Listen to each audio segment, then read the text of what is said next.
Bab 3581, cukup ganas. Awalnya, Huang Xiaolong tidak dapat memastikan keabsahan Universe Bot. Namun, Universe Sphere di tangannya sedikit bergetar, dan kegembiraan segera memenuhi hatinya.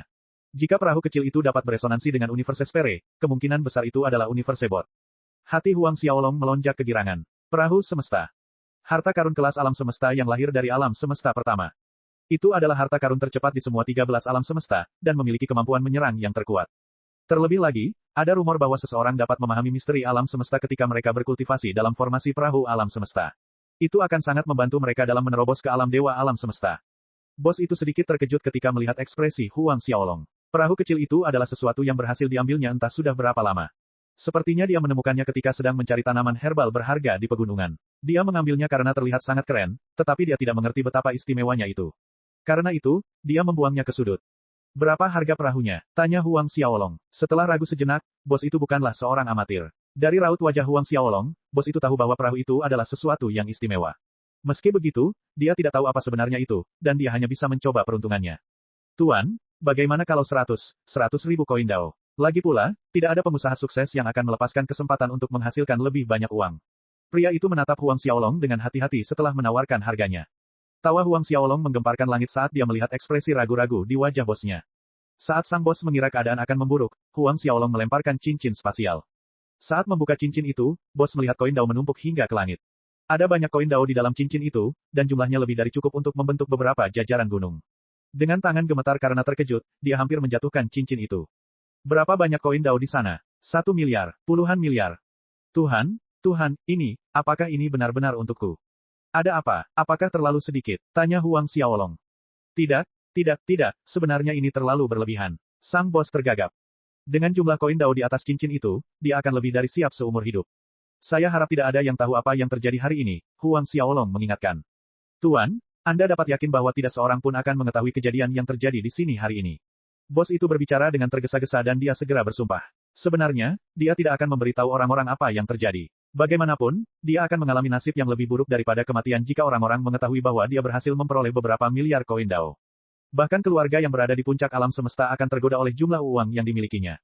Demi bermain aman, Huang Xiaolong menetapkan batasan pada tubuh bosnya. Jika kau berbicara tentang perahu kecil, batasan itu akan mencabik-cabik jiwamu. Saat darah mengalir dari wajah bos, Huang Xiaolong melanjutkan, jangan khawatir. Tidak akan ada hal buruk yang menimpamu selama kamu merahasiakannya. Sang bos mengangguk cepat-cepat. Beberapa saat kemudian, kelompok Huang Xiaolong meninggalkan toko. Saat dia pergi, wanita cantik yang membawa gadis kecil itu bersembunyi di suatu tempat di kota. Wanita itu memahami 8 dari 13 elemen, tetapi ada ekspresi ketakutan di matanya. Bibi Hong, ada apa? Apakah pemuda itu benar-benar menakutkan? Gadis muda itu mengerutkan kening dan bertanya, bukankah kamu mengatakan bahwa Yu Chai mungkin memiliki artefak Grand Dao tingkat puncak yang dibuat oleh Dewa Penciptaan? Wanita itu tersenyum getir dan melanjutkan, Xiao Yue, bahkan jika kita ingin merebut harta mereka, kita harus cukup kuat untuk melakukannya. Wei Xiao Yue melanjutkan, apakah pemuda itu sekuat dirimu? Namun, dia terlihat sangat biasa. Dia seharusnya bukan seorang ahli, kan? Wanita itu menggelengkan kepalanya dan mendesah, aku tidak tahu seberapa kuat pemuda itu, tetapi binatang buas di sekitarnya sangat kuat. Sangat kuat. Wei Xiao Yue terkesiap. Apakah menurutmu mereka adalah ahli yang memahami 10 elemen? Tidak mungkin. Ini hanya kota air terjun yang kecil. Saya khawatir mereka lebih kuat dari itu. Apa, Bibi Hong, menurutmu mereka memahami 11 elemen? Wanita itu menggelengkan kepalanya lagi. Ekspresinya berubah sangat serius dan dia bergumam, mereka mungkin ahli yang telah memahami 13 elemen hingga tingkat kesempurnaan yang luar biasa. Bagaimana mungkin? Wei Xiao Yue berteriak ketakutan. Keluarga Wei asalnya adalah salah satu kekuatan terkuat di Kekaisaran Langit Laut Emas. Beberapa miliar tahun yang lalu, keluarga Wei mereka menghasilkan seorang ahli alam Dewa Penciptaan. Dengan demikian, pengaruh mereka di dunia hanya lebih rendah dari keluarga kerajaan di Kekaisaran Langit. Meski begitu, jumlah ahli yang telah memahami 13 elemen hingga tingkat kesempurnaan agung dapat dihitung dengan kedua tangan. Para ahli yang memahami 13 elemen hingga tingkat kesempurnaan agung hanya lebih lemah dari para ahli alam Dewa Penciptaan, dan mereka tidak umum bahkan di Kekaisaran Surgawi. Bagaimana bisa 3 di antaranya muncul di kota sekecil itu? Bibi Hong, apakah menurutmu kamu mungkin telah melakukan kesalahan? Sedikit ragu, wanita itu melanjutkan, mereka mungkin telah memahami 12 elemen, tetapi meskipun begitu, itu menunjukkan banyak hal tentang identitas anak muda itu. Bagi seseorang yang dilindungi oleh 3 binatang buas pada level itu adalah sesuatu yang tidak pernah terdengar. Bahkan tuan muda dari keluarga Wei tidak akan diberi perlakuan seperti itu. Maksudmu anak muda itu mungkin adalah putra penciptaan. Dia mungkin juga putra Dewa Penciptaan. Namun, itu tampaknya tidak mungkin. Dia terlihat terlalu biasa. Wei Xiao Yue melanjutkan, seorang putra penciptaan berkunjung ke kota kecil seperti ini tidak masuk akal. Wanita itu mulai memikirkan alasannya dan kerutan muncul di wajahnya. Mungkinkah dia juga ada di sini karena Yu Chai? Aku khawatir itu satu-satunya penjelasan yang mungkin. Dia mungkin telah memperoleh beberapa berita tentang harta karun itu sebelum datang untuk mengunjungi Yu Chai. Apapun masalahnya, harta karun Grand Dao tingkat puncak yang dibuat oleh Dewa Penciptaan pasti layak untuk ditelusuri. Tidak akan aneh jika putra penciptaan secara pribadi muncul. Menurutmu, apakah kita harus menyerah pada Yu Chai? Wei Xiaoyue agak enggan untuk pergi begitu saja. Bagaimanapun, itu adalah artefak Grand Dao tingkat puncak yang mereka bicarakan. Jika pemuda itu benar-benar putra penciptaan, bahkan ayahmu pun tidak akan memilih untuk menyinggung perasaannya hanya karena harta karun. Ayah Wei Xiaoyue adalah kepala keluarga Wei, dan pengaruhnya di wilayah tersebut sangat besar. Meski begitu, dia tidak akan cukup bodoh untuk menyinggung orang seperti itu. Haruskah kita memberitahu Patriark Gerbang Pedang Dao? Wei Xiaoyue melanjutkan. Bertemu dengan kelompok Huang Xiaolong bukanlah suatu kebetulan. Awalnya, rencana Wei Xiaoyue adalah untuk berkeliling ke tempat-tempat menarik di kota air terjun. Dia mendengar bahwa seseorang telah membunuh murid langsung dari leluhur Dao Pedang, dan dia memutuskan untuk mencari pembunuhnya di kota itu. Gerbang Pedang Dao berhubungan erat dengan keluarga Wei, dan sang patriark merupakan paman dari seseorang di keluarga Wei. Karena hubungan mereka, kepala keluarga Gerbang Pedang Dao sering membawa hadiah untuk para tetua keluarga untuk menunjukkan kesetiaannya. Dengan demikian, Gerbang Pedang Dao dapat dianggap sebagai kekuatan di bawah keluarga Wei. Ekspresi dingin muncul di wajah Bibi Hong. Jika Patriark Pedang Dao cukup bodoh untuk menyinggung anak muda itu, mereka pantas mendapatkan semua yang akan mereka terima. Bab 3582, menarik telingamu. Tetua terkemuka yang terkait dengan leluhur Dao Pedang berselisih dengan Bibi Hong, dan mereka tidak akan berhenti sampai salah satu dari mereka mati. Karena itu, kelangsungan hidup Gerbang Dao Pedang bukanlah urusannya. Malah, dia mungkin merayakannya dengan tenang ketika Gerbang Pedang Dao berhasil dilenyapkan. Wei Xiaoyue tahu tentang masalah dalam keluarga itu, dan dia ragu sejenak sebelum bertanya, apakah itu akan memengaruhi keluarga Wei kita?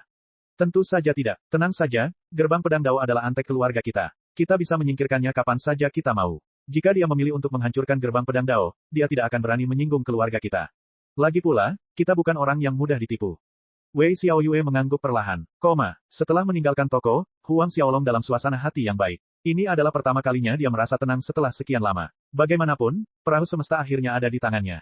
Dengan pohon Dewa Naga Bintang dan perahu semesta, Huang Xiaolong tidak akan takut pada Mei Jie bahkan jika pria itu mencapai puncak alam Dewa Penciptaan. Jadi bagaimana jika pria itu memiliki 18 miliar unit energi kosmos agung? Huang Xiaolong yakin bahwa dia bisa mengalahkan pria itu sampai mati. Huang Xiaolong merasakan tubuhnya mengendur saat kekhawatiran perlahan menghilang dari benaknya. Jiwa daunnya mulai mengalami transformasi halus. Dia tidak terburu-buru untuk memurnikan harta karun itu bahkan setelah dia mendapatkannya. Sebaliknya, dia mulai berjalan-jalan di jalan tanpa rasa khawatir. Dia membeli semua yang menarik perhatiannya, dan untuk pertama kalinya, dia berfoya-foya tanpa menahan diri. Ketika Huang Xiaolong, Tao Hang, dan Tao Haner menunggangi binatang buas mereka kembali ke istana, sekelompok besar ahli dari Gerbang Pedang Dao tiba di kota. Selain anggota Gerbang Pedang Dao, ada banyak anggota keluarga Wei. Gerbang Pedang Dao tidak melakukan gerakan apapun saat Liu Qi terbunuh karena mereka sedang menunggu anggota keluarga Wei. Setiap pakar yang datang adalah Dao Venerable, dan mereka jauh lebih kuat dari Liu Qi. Para murid keluarga Wei berdiri di paling depan, dan mereka membusungkan dada saat berjalan di sepanjang jalan. Lebih dari 100 Dao yang mulia dari Gerbang Pedang Dao mengikuti dari dekat. Bocah itu cukup kuat. Kita mungkin harus merepotkan beberapa bangsawan, seorang tetua terkemuka dari Gerbang Pedang Dao, Zukuan, berbicara kepada para anggota keluarga Wei. Meskipun Patriark Gerbang Pedang Dao tidak datang secara pribadi, ia mengirim beberapa tetua terkemuka. Zukuan berada di peringkat sedikit di atas rata-rata di antara mereka yang datang, dan ia adalah yang mulia Dao tingkat ke-9. Wei Dafa, murid keluarga Wei, tertawa terbahak-bahak, tidak apa-apa. Lagi pula, aku akan tetap di sini. Kita akan menyelesaikan tugas kita setelah berurusan dengan bajingan kecil itu. Tidak akan memakan banyak waktu. Murid-murid keluarga Wei semuanya adalah murid inti, dan mereka cukup terkenal bahkan di dalam keluarga. Mereka semua memahami unsur-unsur, dan mereka dikirim oleh tetua terkemuka yang terkait dengan Patriark Pedang Dao. Zukuan terkekeh, tuan-tuan, kalian adalah orang-orang jenius di antara orang-orang jenius. Kalian berhasil memahami unsur-unsur ketika kalian masih sangat muda, dan kalian pasti akan menjadi murid inti keluarga. Wei Dafa mencibir, jenius-jenius di keluarga Wei tidak terhitung banyaknya. Kita perlu bekerja lebih keras jika ingin masuk ke jajaran murid inti. Terlepas dari apa yang dikatakannya, semua orang bisa mendengar nada puas dalam suaranya. Saat anggota keluarga Wei dan Gerbang Pedang Dao memasuki kota, anggota keluarga Zhang, dan berbagai keluarga besar di kota itu menunggu dengan hormat di samping. Kepala kota juga hadir. Mereka berlutut saat anggota keluarga Wei mendekat. Para leluhur tua keluarga besar di kota itu jarang terlihat, sekarang, mereka berlutut di hadapan sekelompok ahli tanpa sedikit pun mengeluh. Itu sungguh pemandangan yang langka. Meskipun penguasa kota-kota air terjun adalah seseorang yang berstatus tinggi, ia adalah murid Gerbang Pedang Dao. Dengan kekuatan Gerbang Pedang Dao dan keluarga Wei, tidak mengherankan jika para pengikut mereka dapat berubah menjadi penguasa kota. Ada banyak sekali kota yang diperintah oleh ras kuno dan keluarga super, dan kerajaan surgawi terlalu malas untuk peduli dengan hal itu. Kamu bisa berdiri, kata Wei Dafa. Ketika mereka menerima perintah, mereka berdiri. Pimpin jalan, bawa aku ke rumah pemuda itu. Wei Dava mendengus. Juga, suruh beberapa orang untuk pergi ke sana terlebih dahulu dan menunggu kedatangan kami. Katakan padanya bahwa anggota keluarga Wei ada di sana untuk menanyainya. Dia bagaikan seorang raja yang sedang mewariskan dekretnya. Namun, itu benar. Bagi para pengikut batin seperti Wei Dava, dia bagaikan seorang kaisar di kota kecil seperti itu. Keluarga Wei adalah raksasa di Kekaisaran Surgawi Laut Emas, dan status sebagai murid dalam sangatlah mengesankan. Begitu Wei Dava memberi perintah, penguasa kota dan para leluhur dari keluarga lain tidak berani menunda lagi. Mereka segera mengirim para ahli mereka ke kediaman Huang Xiaolong. Mereka juga meminta pengikutnya untuk menyampaikan perintah Wei Dava, kata demi kata. Setelah selesai, Wei Dava dan yang lainnya mulai berangkat menuju ke rumah Huang Xiaolong. Tidak lama setelah mereka menyampaikan perintah itu, wajah para leluhur yang hadir berubah menjadi jelek. Mereka menerima laporan bahwa setiap murid yang pergi ke kediaman Huang Xiaolong dibunuh oleh binatang buas yang melayaninya. Ada apa? Wei Dava bertanya ketika melihat ekspresi di wajah mereka. Sang pemimpin kota dan para leluhur saling berpandangan sebelum menceritakan semuanya kepada Wei Dava. Ketika mereka mendengar laporan itu, ekspresi mereka berubah. Mereka dibunuh oleh binatang buas. Tahukah kamu seberapa kuat sebenarnya binatang buas itu? Zukuan mengerutkan kening. Kami tidak tahu. Leluhur tua keluarga Zhang menggelengkan kepalanya. Tao Hang berjalan-jalan dengan binatang buas itu, tetapi kami tidak dapat menentukan kekuatannya. Itu seharusnya berada di alam Dao yang mulia. Wei Dava mendengus. Bukannya kita belum pernah membunuh binatang buas yang telah memahami unsur-unsur. Tuan Wei Dava benar. Dengan begitu banyak tuan yang hadir, binatang buas itu akan mati tidak peduli seberapa kuat mereka. Zukuan terus menjilat mereka. Karena bocah itu berani menentang perintah Tuan Dava, dia minta mati. Mari kita lihat bagaimana dia memohon belas kasihan nanti. Seorang tetua terkemuka lainnya tersenyum, lebih baik dia mencabut telinganya sambil memohon belas kasihan nanti. Di tengah gelak tawa mereka, mereka tiba di sekitar rumah besar itu. Ketika mereka melihat batasan di sekitarnya, Wei Dava tertawa terbahak-bahak, batasan tingkat leluhur primal. Hahaha, apakah dia mencoba menakut-nakuti anak-anak? Suara tawa kembali memenuhi udara. Karena Huang Xiaolong tidak mau repot-repot memperkuat batasan, dia membiarkannya begitu saja. Lagi pula, tidak banyak orang yang bisa membuat masalah dengan dia yang menjaga benteng. Bab 3583, membunuh anggota keluarga Wei. Tentu saja, ada juga 3 binatang buas yang telah menguasai ke-13 elemen hingga tingkat kesempurnaan agung yang berjaga di sekitar istana. Tidak ada gunanya memperketat pembatasan. Lihat bagaimana aku menghancurkan batasan di sekitar istana. Wei Dava meraung. Zukuan segera menghampirinya dan terkekeh, Tuan Wei Dava, Anda tidak perlu mengotori tangan Anda dengan menghancurkan formasi tingkat leluhur primal. Siapapun dari kami dapat melakukannya untuk Anda. Tidak masalah, aku akan menghancurkan batasan itu sambil membunuh binatang buas. Mari kita lihat apakah Huang Xiaolong berani bersembunyi setelah itu terjadi. Zukuan dan yang lainnya tidak berani melawan keinginannya. Saat sebilah pedang muncul dari punggung Wei Dava, dia menunjuk ke arah rumah besar itu dan berteriak, maju. Pedang itu berubah menjadi sinar cahaya yang panjangnya beberapa ribu mil dan menutupi seluruh istana. Pedang itu menebas ke bawah saat lautan cahaya menyelimuti seluruh kota. Cahaya itu mengandung kekuatan emas pada tingkat puncaknya. Wei Dava tidak hanya berhasil memahami kekuatan emas, ia mencapai tahap penyelesaian kecil di dalamnya. Di bawah kekuatan yang dilepaskannya, ki pedang memenuhi udara. Kekuatannya mengejutkan, dan para ahli yang berdiri di sekitar merasakan dunia di sekitar mereka bergetar. Wajah orang-orang dari gerbang pedang Dao berubah, dan tidak banyak yang bisa dikatakan tentang leluhur primal di bawah keluarga-keluarga di kota itu. Kaki mereka gemetar karena tekanan. Melihat sinar cahaya itu akan menghancurkan istana, kaki beruang terjulur dari dalam istana untuk menghancurkan bilah yang terbentuk dari cahaya. Kemudian, kaki beruang itu jatuh, menyebabkan seluruh kota berguncang. Setelah selesai, kaki itu kembali ke rumah besar itu. Perubahan itu terlalu tiba-tiba, dan para ahli yang berdiri di sekitar tidak dapat bereaksi tepat waktu. Seperti penguasa kota dan para leluhur di sekitar, mereka menatap langit dengan kaget. Ini. Para pengikut keluarga Wei terkesiap ketakutan. Mereka gagal menutup rahang mereka, dan mereka melihat jurang raksasa yang terbentuk di hadapan mereka. Yang tersisa dari Wei Dava hanyalah genangan darah. Lelaki yang memerintah semua orang seperti dewa yang turun dari surga itu terbaring mati di jurang yang dalam. Pedangnya telah hancur berkeping-keping, dan dia pasti sudah mati. Seorang murid dalam keluarga Wei yang telah memahami kekuatan emas hingga tahap penyelesaian kecil terbunuh begitu saja. Keheningan meliputi daratan. Para pengikut keluarga Wei tidak tahu harus berkata apa, dan para anggota gerbang pedang Dao tetap diam. Sementara keheningan yang memekakkan telinga memenuhi daratan, beberapa suara perlahan terdengar. Seorang lelaki tua, seorang pemuda, dan seorang gadis kecil menunggangi binatang buas saat mereka berjalan mendekat. Tao Hang, leluhur tua keluarga Zhang tergagap. Mereka bertiga adalah Huang Xiaolong dan geng yang baru saja kembali dari pesta belanja mereka. Anggota keluarga Wei yang diseret ke sana untuk berurusan dengan seorang pria tak dikenal bernama Huang Xiaolong, membelalakan mata mereka ketika mereka melihat pemuda itu melaju ke arah mereka. Bukankah orang itu? Wajah mereka mulai berubah saat kelompok Huang Xiaolong tiba di hadapan mereka. Di sini cukup ramai. Huang Xiaolong menatap mereka dan berkomentar dengan santai. Dia tahu apa yang terjadi saat anggota keluarga Wei dan gerbang pedang Dao memasuki kota. Lagi pula, jiwa Dao-nya bukan untuk pamer. Dia bisa meliputi seluruh kota jika dia mau. Tuan, Mereka adalah murid-murid keluarga Wei. Ekspresi Tao Hang berubah saat dia berbicara kepada Huang Xiaolong. Ketika mereka bertemu Wei Xiaoyue dan wanita lain yang dipanggilnya Bibi Hong di kota, Tao Hang tidak mengenali mereka karena mereka tidak mengenakan jubah keluarga Wei. Keadaan kali ini berbeda. Lagi pula, para murid yang berdiri di hadapan mereka mengenakan jubah murid inti keluarga Wei.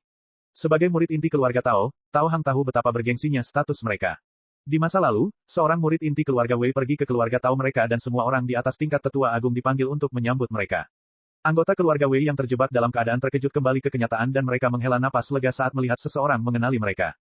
Benar sekali, kami adalah murid inti keluarga Wei. Seseorang melotot ke arah Huang Xiaolong dan mendengus, kamu dari keluarga mana? Beraninya kau membunuh murid inti keluarga Wei. Dia menunjuk mayat Wei Dafa dan melanjutkan, kakak senior Dafa bukan murid inti keluarga Wei. Dia murid kedua dari seorang tetua agung. Ekspresi Tao Hang berubah sekali lagi. Mereka benar-benar membunuh murid dari seorang tetua agung.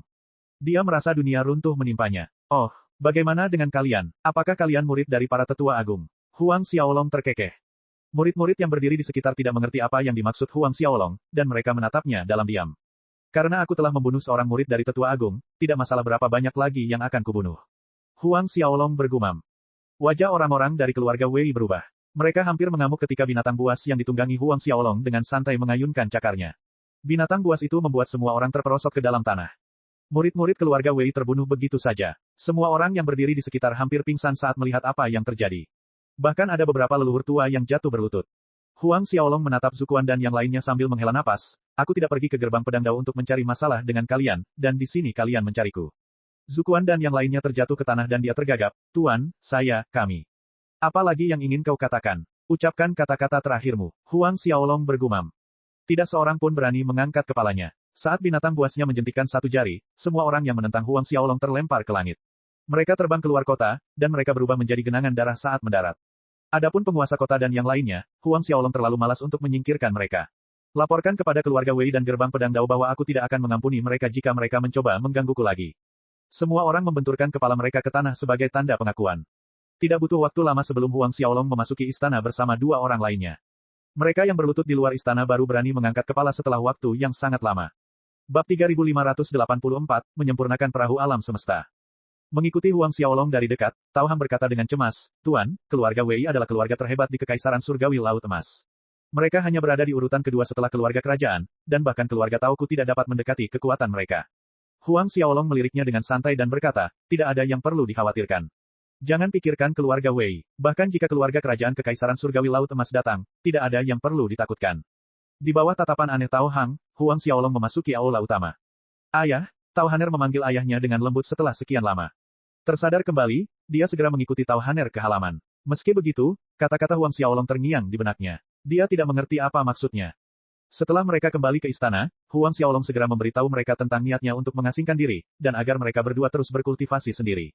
Dia juga mengirim 5 binatang buas untuk membimbing mereka berdua. Begitu Huang Xiaolong memasuki istananya, dia mengambil perahu semesta. Dia melihat perahu kecil yang ternoda tanah, dan perasaan yang tak terlukiskan terbentuk di hatinya. Jika bukan karena bola semesta, menemukan perahu semesta tidak akan semudah yang dia kira. Dengan kekuatan cahaya yang berputar di tangannya, dia membersihkan perahu itu secara menyeluruh. Bagian luar yang tampak seperti kuil yang bobrok itu dibersihkan sepenuhnya. Perahu itu berkilauan dengan cahaya yang tak berujung, dan itu sungguh menakjubkan. Perahu kecil yang sederhana itu akhirnya kembali tampak seperti harta karun. Meski begitu, tidak seorang pun akan dapat menghubungkan perahu kecil aneh di tangannya dengan perahu semesta. Huang Xiaolong menarik napas panjang dan menenangkan dirinya. Berubah menjadi pohon Dewa Naga Bintang, ia mengedarkan seni naga melonjak, seni agung naga berkobar, dan seni penciptaan dunia pangu. Gelombang energi naga bintang mulai jatuh dari kehampaan saat menyelimuti perahu semesta. Di bawah kekuatan energi naga bintang, perahu semesta akhirnya mulai beresonansi. Sinar cahaya keluar dari perahu, dan itu sama sekali berbeda dari cahaya bintang yang dipancarkan dari pohon dewa. Sebaliknya, cahaya perahu semesta tampaknya menelan segalanya, dan tampaknya melampaui alam semesta. Awalnya, cahaya dari perahu semesta mencoba menahan energi naga bintang yang mengalir ke dalamnya. Tidak peduli seberapa keras Huang Xiaolong mencoba, dia tidak dapat menyuntikkan energi apapun ke dalam harta karun itu. Ketika Huang Xiaolong mulai menyempurnakan perahu semesta, peristiwa yang terjadi di kota itu membuat seluruh wilayah berguncang. Berita kematian murid-murid gerbang pedang Dao dan keluarga Wei telah menyebar ke seluruh wilayah.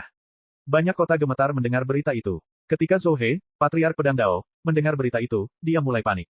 Keluarga Wei, Wei Dafa dan yang lainnya terbunuh. Zhou He bertanya kepada para tetua terkemuka yang berdiri di sekitarnya. Ya, Patriark, benar sekali. Tetua terkemuka itu menundukkan kepalanya dan tergagap, menurutmu, apakah kita harus melaporkan hal ini kepada Tuan Weibi? Kematian beberapa murid keluarga Wei bukanlah hal yang istimewa. Namun, jika keluarga Wei ingin menggunakan masalah ini untuk mengacaukan gerbang pedang Dao, mereka akan menghadapi masa sulit. Lagi pula, semuanya dimulai karena gerbang Dao pedang. Ekspresi Zhou He menjadi suram dan darah mulai mengalir dari wajahnya. Akhirnya, dia menghela napas. Saya khawatir tetua terkemuka Wei Bi sudah tahu. Saat para tetua terkemuka di aula itu saling menatap, mereka melihat ekspresi ketakutan di mata masing-masing. Kita harus melapor kepada keluarga Wei apapun yang terjadi. Mereka mungkin tidak akan menyalahkan kita atas apapun. Bagaimanapun, Tuan Wei Dafa dibunuh oleh pemuda itu. Gerbang pedang Dao kita juga kehilangan beberapa ratus Dao yang mulia, seorang tetua terkemuka melanjutkan, satu-satunya hal yang perlu kita khawatirkan adalah anak muda itu. Ketika mereka berbicara tentang Huang Xiaolong, dada mereka sedikit sesak. Mereka mungkin tidak tahu latar belakang Huang Xiaolong, tetapi mereka tahu apa yang terjadi. Dengan kekuatan yang ditunjukkannya, tidak mungkin gerbang pedang Dao mereka bisa mengacaukannya. Tenang saja, Wei Dafa adalah murid kedua Wei Changqing. Dia seharusnya masuk dalam jajaran murid inti keluarga, dan tetua agung Wei Changqing telah menghabiskan banyak upaya untuknya. Sekarang Wei Dafa telah terbunuh di kota air terjun, Wei Changqing tidak akan pernah memilih untuk membiarkan semuanya berlalu begitu saja. Dia akan secara pribadi pergi ke kota untuk membunuh anak itu. Tetua terkemuka lainnya mendesah. Saya mendengar bahwa tetua agung Wei Changqing memahami 3 elemen hingga tingkat kesempurnaan agung beberapa tahun yang lalu. Zhou He menggelengkan kepalanya. Karena anak muda itu bisa membunuh Wei Dafa, Wei Changqing tidak akan bisa melakukan apapun padanya. Lagi pula, anak itu tidak takut pada keluarga Wei. Satu-satunya kekuatan di Kekaisaran Surgawi yang tidak takut pada keluarga Wei adalah keluarga kerajaan. Jangan bilang anak itu berasal dari keluarga kerajaan. Mungkin tidak. Jika dia dari keluarga kerajaan, keluarga Wei pasti punya berita tentangnya. Para tetua terkemuka mulai berdiskusi. Di salah satu kota dekat kota air terjun, Wei Xiaoyue dan Bibi Hong mendengar berita itu dan mereka terkejut. Mereka tidak menyangka bahwa keadaan akan berkembang ke titik seperti itu. Berani sekali dia, Zhou He dan gerbang pedang Dao bisa saja menyinggung anak muda itu, tapi mengapa dia menyeret keluarga kita ke dalam masalah ini? Wei Xiaoyue menggertakkan giginya karena marah. Bibi Hong menghela napas, aku terlalu gegabah. Aku tidak memikirkan ini dengan matang. Siapa yang mengira mereka akan mengirim murid-murid dalam untuk menangani masalah ini? Dia melanjutkan, Wei Dafa adalah murid kedua Wei Changqing. Pria itu selalu memanjakan Wei Dafa, dan dia pasti akan bertindak sekarang. Wajah Wei Xiaoyue berubah. Bibi Hong, kita harus memberitahu ayahku segalanya tentang pemuda itu. Dia harus menghentikan Wei Bi dan Wei Changqing. Jika Wei Bi dan Wei Changqing benar-benar melakukan tindakan untuk menyinggung anak muda itu, keluarga Wei mereka akan berada dalam masalah besar. Saya akan menghubungi kepala keluarga sekarang juga. Bibi Hong mengangguk. Dia tahu betapa seriusnya keadaan, dan dia harus segera mengirimkan laporan. Dia segera menghubungi kepala keluarga Wei. Setelah melaporkan masalah tersebut, dia menoleh ke Wei Xiaoyue. Xiaoyue, kepala keluarga memerintahkanku untuk membawamu kembali ke keluarga. Di luar sudah tidak aman lagi. Jelas bahwa kehadiran Huang Xiaolong telah membuat keluarga Wei waspada. Petik 2. Aku seharusnya tidak menyuruhmu memberitahu ayahku. Senyum tak berdaya muncul di wajah Bibi Hong. Xiaoyue, kamu harus patuh. Patriark berkata bahwa dia akan secara pribadi mengirim beberapa ahli untuk menangkapmu jika kamu menolak untuk kembali. Mari kita kembali untuk saat ini. Kita selalu bisa keluar lagi setelah beberapa tahun. Baiklah, ketika mereka berdua mulai berjalan kembali ke keluarga, ekspresi membunuh terlihat di wajah Wei Changqing saat dia berdiri di hadapan Wei Bi. Aku harus membalaskan dendam muridku. Beraninya orang itu membunuh muridku. Wei Bi mengangguk. Kita tidak bisa membiarkan semuanya berlalu begitu saja setelah dia membunuh salah satu murid inti keluarga kita.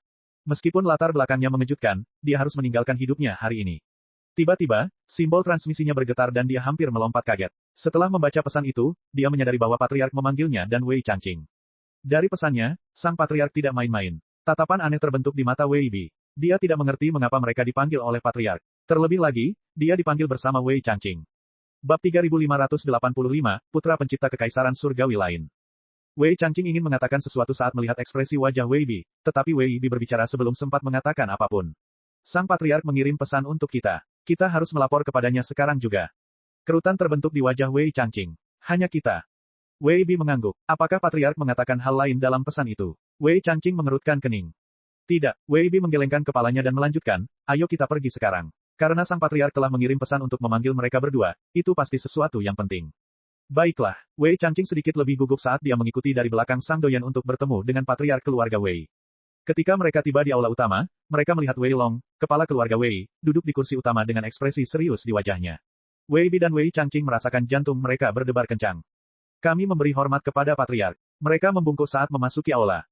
Wei Long mengangguk sedikit dan menunjuk ke kursi di sebelahnya. Silakan duduk. Keduanya perlahan-lahan menurunkan diri ke kursi. Saya belajar tentang segala hal di Falling Water City. Mereka hampir melompat ketakutan saat mendengar apa yang dikatakannya. Lagi pula, mereka tidak menyangka bahwa sang Patriark akan memanggil mereka karena masalah di kota air terjun. Namun, pertanyaannya tetap ada. Bagaimana dia bisa tahu tentang itu? Kematian beberapa murid inti keluarga mungkin membuat para petinggi seperti para sesepuh mengerutkan kening, tetapi sang patriark tidak akan peduli dengan hal-hal seperti itu. Sebagai patriark keluarga Wei, Wei Long memiliki hal-hal yang lebih penting untuk ditangani. Wei Bi berdiri dan bertanya dengan hati-hati, Patriark, aku pasti akan menanganinya sendiri. Tidak perlu bagi Tuan Patriark untuk memperhatikan masalah sekecil itu. Aku akan menjatuhkan anak itu dan menjunjung tinggi martabat keluarga kita. Wei Changqing berdiri begitu Wei Bi berbicara dan melanjutkan, ya, Tuan Patriark, Anda dapat yakin bahwa kami tidak akan pernah membiarkan bocah nakal itu melarikan diri. Mereka berdua jelas-jelas telah mengacaukan maksud Wei Long. Dengan amarah yang membara di hatinya, Wei Long membentak ketika mendengar apa yang mereka berdua katakan. Dengus keluar dari bibirnya, dan itu seperti gemuruh guntur yang menggema di benak mereka. Bahkan, itu memengaruhi sebagian besar anggota keluarga. Wei Bi dan Wei Changqing terkejut. Mereka tidak menyangka bahwa sang patriark akan tiba-tiba marah. Dari apa yang mereka ketahui, sang patriark memiliki temperamen yang lembut. Dia hanya marah ketika sesuatu yang besar terjadi. Apa kau benar-benar berpikir bahwa keluarga Wei kita dapat melakukan apapun yang kita inginkan di Kekaisaran Langit Laut Emas? Apa kau benar-benar berpikir bahwa kita maha kuasa? Haruskah semua orang tunduk kepada kita hanya karena mereka muncul di Kekaisaran Langit Laut Emas? Wei Bi dan Wei Changqing langsung berlutut. Tuan Patriark, kami, butiran keringat dingin menetes dari dahi Wei Bi. Dia mungkin seorang ahli yang telah memahami 9 elemen hingga tingkat kesempurnaan agung. Dia tidak akan mampu menghadapi amukan Wei Long yang telah memahami ke-13 elemen hingga tingkat kesempurnaan agung. Wei Changqing bahkan lebih buruk. Senyum mengejek tersungging di bibir Wei Long saat melihat kedua orang yang gemetaran itu. Xiao Yue telah berkeliling kota air terjun bersama Hong Su. Baru kemarin, mereka bertemu dengan pria yang kau bicarakan. Dari laporan Hong Su, ada beberapa binatang buas yang mengikuti anak itu dan masing-masing dari mereka mungkin telah memahami 12 atau 13 elemen. Apa? Wei Bi berteriak ketakutan. Hong Su juga mengatakan bahwa anak muda itu mungkin adalah putra penciptaan dari kerajaan surgawi lainnya. Wei Long melanjutkan. Darah perlahan mengalir dari wajah Wei Bi dan Wei Changqing. Tahukah kau mengapa aku memanggilmu? Wei Long melanjutkan, jika bukan karena panggilanku yang tepat waktu, kau pasti sudah berubah total dengan senjata yang menyala-nyala. Bukankah kau berencana untuk menyerbu kota untuk menangkap anak itu? Wei Bi dan Wei Changqing menundukkan kepala dan meminta maaf, Tuan Patriark, kami terlalu gegabah. Mohon maafkan kami. Amarah Wei Long belum juga mereda dan dia melanjutkan, omong kosong. Kau sudah terlalu terbiasa menggunakan kekuatan keluarga. Kau terlalu malas untuk menyelidiki latar belakang pihak lain, dan kau beruntung Xiao Yue yang membuat laporan kepadaku. Kalau bukan karena itu, menurutmu apa yang akan terjadi? Wei Bi dan Wei Changqing membenturkan kepala mereka ke tanah. Cukup, karena semua jasa yang kau peroleh selama pengabdianmu, aku akan meringankan hukumanmu karena kau belum melakukan apapun. Kalian berdua akan ditempatkan dalam tahanan rumah selama 10.000 tahun. Renungkan tindakanmu dan fokuslah pada kultivasimu. Menempatkan mereka dalam tahanan rumah adalah satu-satunya yang bisa dilakukannya. Namun, keduanya tidak mengatakan sepatah kata pun saat mereka membungkuk hormat. Tidak ada rahasia di dunia ini yang dapat disimpan selamanya. Berita kematian murid-murid keluarga Wei dengan cepat sampai ke telinga berbagai tokoh penting di Kekaisaran Langit Laut Emas. Ada banyak keluarga yang penasaran dengan reaksi keluarga Wei, tetapi mereka terkejut menyadari bahwa keluarga Wei tidak melakukan tindakan apapun. Sebaliknya, berita tentang pemenjaraan Wei Bi dan Wei Changqing selama 10.000 tahun mulai menyebar.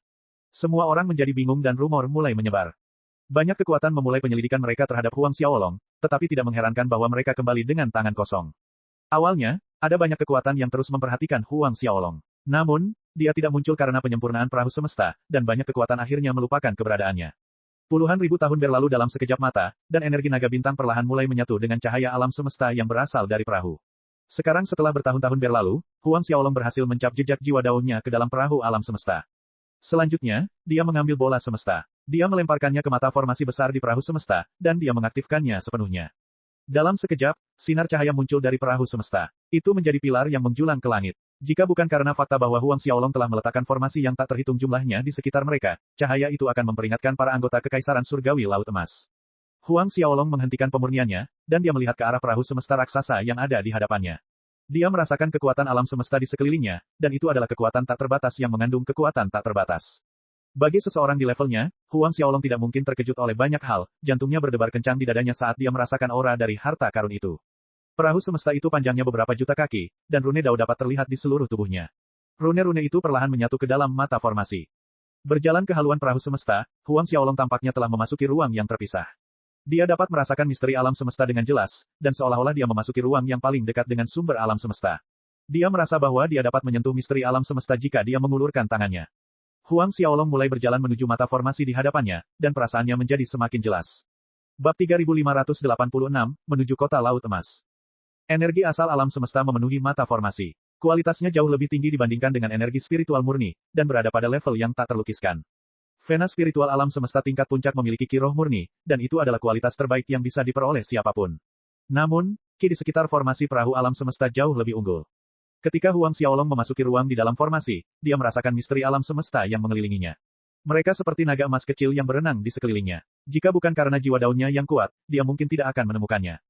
Huang Xiaolong terus berjalan menuju pusat formasi itu sementara kegembiraan memenuhi hatinya. Ada 3 lapisan formasi di perahu semesta. Karena Huang Xiaolong baru saja menyelesaikan proses penyempurnaan awal harta karun itu, ia hanya bisa membuka lapisan pertama pembatasan. Semakin ia berkultivasi dalam formasi dan memahami misteri alam semesta, semakin cepat ia bisa membuka lapisan kedua. Duduk di mata formasi, Huang Xiaolong mengedarkan seni naga melonjak, seni naga agung berkobar, dan seni penciptaan dunia pangu. Energi di sekitar formasi menyerbu ke arahnya dengan cepat dan mengalir ke 3 dunia besar di dalam tubuhnya. Mereka perlahan berubah menjadi energi kosmos agung. Sehari berlalu begitu saja, Huang Xiaolong menyadari bahwa energi sumber alam semesta jauh lebih mudah dimurnikan daripada energi spiritual dari urat spiritual tingkat alam semesta, dan itu jauh lebih bermanfaat baginya. Dia juga lebih memahami alam semesta setelah semalam berkultivasi. Meskipun baru sehari, pemahaman Huang Xiaolong menjadi jauh lebih dalam. Seolah-olah dia telah melangkah ke dunia yang sama sekali baru. Duduk di sana seperti sebelumnya, Huang Xiaolong tidak bergerak saat dia melahap lebih banyak energi. Dia terus memahami hukum universal. Dia membenamkan dirinya sepenuhnya dalam kultivasi, dan beberapa puluh ribu tahun berlalu dalam sekejap. Sumber energi alam semesta di lapisan pertama diserap sepenuhnya oleh Huang Xiaolong. Ia baru berhenti ketika menyadari bahwa energi kosmos agung di tubuhnya menembus angka 18 miliar unit. Energi kosmos agung juga mengalami perubahan halus dan memancarkan cahaya keemasan redup. Cahaya keemasan membuat Huang Xiaolong teringat pada pria parubaya yang memiliki 12 miliar unit energi kosmos agung di samping Su Qiming. Pria parubaya itu juga mampu menggunakan energi kosmos agung yang memancarkan cahaya keemasan redup. Hati Huang Xiaolong bergetar. Mungkinkah pria parubaya itu juga telah menyerap energi sumber alam semesta? Itulah satu-satunya alasan yang dapat menyebabkan evolusi dalam energi kosmos agungnya. Namun, status Su Qiming jelas jauh lebih tinggi daripada pria parubaya itu. Meskipun demikian, energi kosmos agung Su Qiming belum mengalami transformasi. Jika seorang antek dapat menyerap energi sumber alam semesta, Su Qiming juga pasti bisa.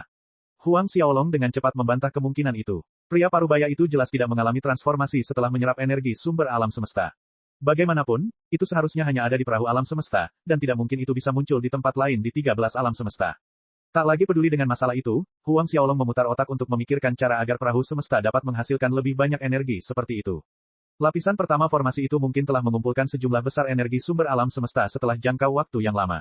Namun, semuanya telah dihisap bersih olehnya selama bertahun-tahun berkultivasi. Dia tidak mungkin meninggalkan perahu semesta sendirian untuk mengumpulkan lebih banyak energi selama beberapa juta tahun. Beralih ke mata formasi, dia bisa melihat jejak energi sumber alam semesta muncul setiap beberapa menit atau lebih. Jika memang begitu, tidak akan banyak bahkan setelah beberapa ratus tahun. Dia akan mampu memurnikannya dalam sekejap mata. Saat alisnya saling bertautan erat, Huang Xiaolong berpikir lama sebelum menyadari bahwa energi itu mungkin berasal dari operasi formasi tersebut. Pasti ada semacam sumber daya yang digunakannya, dan ia segera melemparkan pil tingkat penciptaan ke mata formasi tersebut. Mata formasi itu meledak dengan cahaya keemasan, dan pil itu menghilang. Beberapa ratus untai energi sumber alam semesta memenuhi udara. Dengan kebahagiaan bersemi di hatinya, Huang Xiaolong menemukan cara kerja formasi itu. Tak lama kemudian, ia mulai melakukan beberapa percobaan dan melemparkan berton-ton herba, urat spiritual, dan harta karun tingkat alam semesta ke dalam mata formasi. Ia menemukan bahwa hanya herba tingkat alam semesta dan pil penciptaan yang mampu menghasilkan ki sumber alam semesta. Karena ia tidak lagi memiliki urat spiritual tingkat alam semesta, ia hanya dapat menggunakan urat spiritual Grand Dao dalam percobaannya. Mungkin itulah alasan di balik urat spiritual yang tidak berguna. Kalau saja dia bisa menggunakan urat-urat spiritual tingkat alam semesta, efeknya akan jauh lebih besar. Huang Xiaolong menatap sumber energi alam semesta yang mengelilinginya, dan senyum pahit terbentuk di wajahnya. Dia mungkin telah mempelajari cara kerja formasi itu, tetapi harganya terlalu mahal. Pil kreasi bermutu tinggi hanya dapat menghasilkan beberapa ratus untai energi, dan dia dapat memurnikannya dalam waktu kurang dari 1 jam. Dilihat dari penampilannya, 10 pil hanya cukup untuk memenuhi kebutuhan kultivasinya dalam 1 malam. Dari mana dia bisa mendapatkan pil tingkat kreasi sebanyak itu? Lagi pula, pil tingkat penciptaan berada pada level yang berbeda dibandingkan dengan pil Grand Dao. Ramuan tingkat kreasi mungkin lebih mudah ditemukan dibandingkan dengan pil, tetapi efeknya jauh lebih buruk. Bahkan jika dia mengganti pil dengan ramuan, biayanya akan sangat mahal. Huang Xiaolong terus berkultivasi selama beberapa bulan dalam formasi, dan pil penciptaan yang dimilikinya telah habis sepenuhnya. Dia meninggalkan formasi dan menyimpan perahu semesta sebelum keluar dari kamarnya. Kali ini, dia mengasingkan diri selama hampir 100.000 tahun. Saat dia muncul, dia menemukan bahwa Tao Hang telah memasuki alam leluhur primal kebangkitan keempat, dan Tao Haner telah memasuki alam Sein sejati tingkat tinggi. Tao Haner telah tumbuh menjadi wanita cantik jelita setelah 100.000 tahun, dan gadis kecil nan imut tadi sudah tidak terlihat lagi. Tao Hang dan Tao Haner sangat gembira melihat Huang Xiaolong telah meninggalkan pengasingannya. Tuan, keduanya membungkuk hormat. Mengangguk sedikit, Huang Xiaolong terkekeh. Kemajuanmu jauh lebih cepat dari yang aku duga. Tentu saja, mereka tidak pernah bisa menyembunyikan kemajuan mereka dari Huang Xiaolong. Senyum terbentuk di wajah mereka. Ini semua karena kelima Raja Binatang, Tao Hang mendesah penuh hormat. Dia akhirnya mendapat firasat betapa mengerikannya kelima binatang itu sebenarnya. Senyum manis terbentuk di wajah Tao Haner. Ayah benar, kalau bukan karena ajaran dari 5 penguasa binatang buas, kita tidak akan bisa maju secepat ini. Huang Xiaolong bertanya tentang semua yang terjadi selama pengasingannya, dan dia segera berkata, kemasi barang-barangmu. Kita akan pergi. Kita akan meninggalkan kota ini. Huang Xiaolong bergumam, benar sekali. Kita akan pergi ke kota Laut Emas. Bab 3587, Identitas Tao Han. Kota Laut Emas. Keduanya berteriak ketakutan. Mereka tidak menyangka bahwa Huang Xiaolong akan mengarahkan pandangannya ke kota Laut Emas. Tuan, mengapa kita pergi ke kota Laut Emas? Tanya Tao Hang. Sudah lama sekali, dan keluarga Tao telah berubah menjadi duri dalam hatinya. Ada apa? Apa kau tidak ingin kembali untuk melihat keadaannya? Gumam Huang Xiaolong. Saat berbagai ekspresi muncul di wajahnya, Tao Hang tidak tahu harus merasa apa. Dia jelas tidak mau tinggal di kota air terjun, dan dia telah bermimpi untuk kembali. Namun, keputusasaan memenuhi hatinya saat ia memikirkan Tao Xinren dan leluhur tua yang telah memahami 4 elemen hingga tingkat kesempurnaan yang mendukungnya. Keraguan dan ketakutan memenuhi hatinya.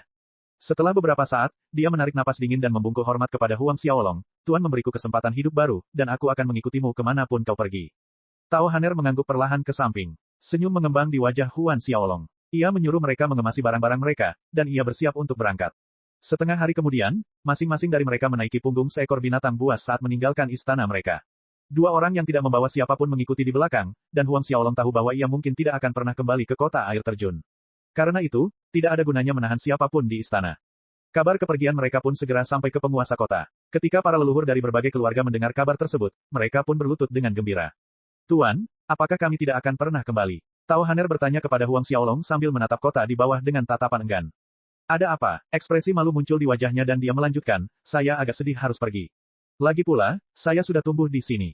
Kamu bisa kembali kapan saja di masa depan. Huang Xiaolong terkekeh. Namun, Tao Haner menggelengkan kepalanya. Aku akan mengikutimu kemanapun kau pergi. Jika kau memilih untuk tidak pernah kembali, aku tidak akan menginjakkan kaki di kota air terjun lagi. Lagi pula, tidak ada orang lain yang tersisa di sini.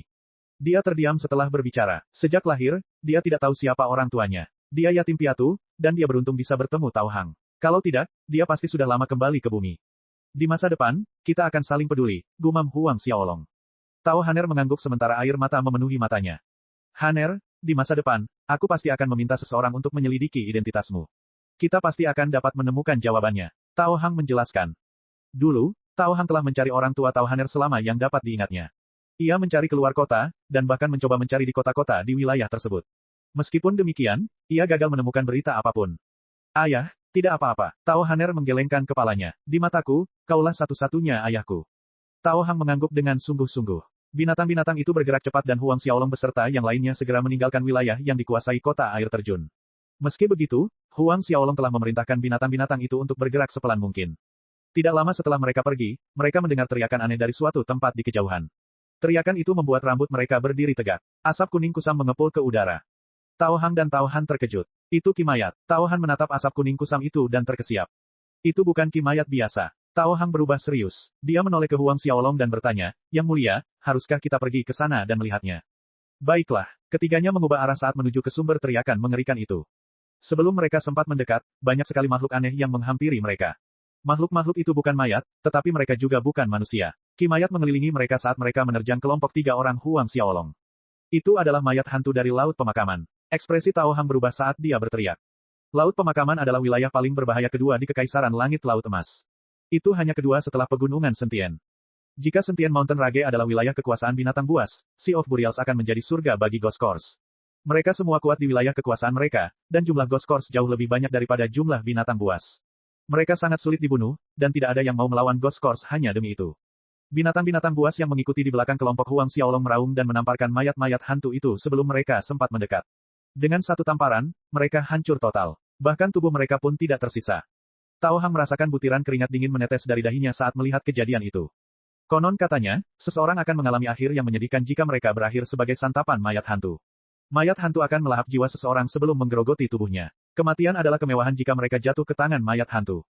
Apakah ini dari Laut Pemakaman? Tao Han melihat ke arah mayat-mayat yang hancur dan dia tersentak. Mereka pasti begitu. Hanya makhluk seperti itu yang bisa memancarkan Ki Mayat. Jejak ketakutan terbentuk di mata Tao Hang. Namun, mereka tidak akan pernah meninggalkan laut pemakaman, mengapa mereka ada di sini? Huang Xiaolong melihat ke tempat di mana ki mayat paling terkonsentrasi, dan dia mengarahkan binatang buas ke sana. Tidak butuh waktu lama bagi sekelompok mayat hantu lainnya untuk menyerang mereka. Mayat hantu itu berada di alam leluhur primal tingkat tinggi, tetapi mereka tidak sebanding dengan binatang buas itu. Tak lama kemudian, mereka tiba dan melihat sekelompok lebih dari selusin mayat hantu mengelilingi sepasang suami istri. Tao Hang tersentak saat melihat mayat-mayat hantu itu. Ia juga sama terkejutnya saat melihat jubah pasangan itu. Murid-murid keluarga kerajaan. Meskipun mereka tampak seperti murid cabang keluarga kerajaan, mereka cukup mengejutkan Tao Hang. Siapapun yang memiliki lingkaran cahaya keluarga kerajaan di atas mereka memiliki status absolut di Kekaisaran Surgawi Laut Emas.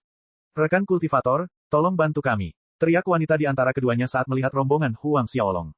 Mereka berdua berada di alam mulia Dao, tetapi ada beberapa mayat hantu dengan kultivasi yang sama di antara kelompok yang menyerang mereka. Yang lainnya adalah mayat hantu alam leluhur primal kebangkitan ke-9, dan mereka berdua tidak akan bisa melarikan diri tidak peduli seberapa keras mereka mencoba. Jika terus seperti ini, mereka akan mati sebelum matahari terbenam. Kenapa kalian tidak melakukan apapun? Teriak lelaki itu, kami adalah pengikut keluarga kerajaan, dan jika kalian menolak membantu kami, kalian akan dianggap sebagai pengkhianat kerajaan. Ada aturan di Kekaisaran Surgawi Laut Emas yang menyatakan bahwa siapapun yang menolak membantu anggota keluarga kerajaan akan dianggap pengkhianat. Akan tetapi, yang dimaksud adalah murid inti keluarga kerajaan, bukan murid cabang. Tidak mungkin Kekaisaran Surgawi bisa berbuat apapun terhadap Huang Xiaolong karena mereka tidak bisa menyalahkan siapapun atas kejahatan yang dilakukannya. Meski begitu, mereka berusaha sekuat tenaga untuk memaksa Huang Xiaolong membantu mereka. Bab 3588, Mayat Hantu. Ekspresi Tao Hang berubah saat mendengar apa yang mereka katakan. Dia menoleh ke arah Huang Xiaolong. Dengan santai menoleh ke arah binatang itu, Huang Xiaolong bergumam, selamatkan gadis itu. Sambil membungkuk hormat, binatang itu mengulurkan kakinya untuk menangkap gadis itu. Hanya butuh sedetik untuk menariknya keluar dari pengepungan, dan ketika mayat hantu yang bertugas menyerangnya kehilangan sasaran, ia fokus pada pria itu.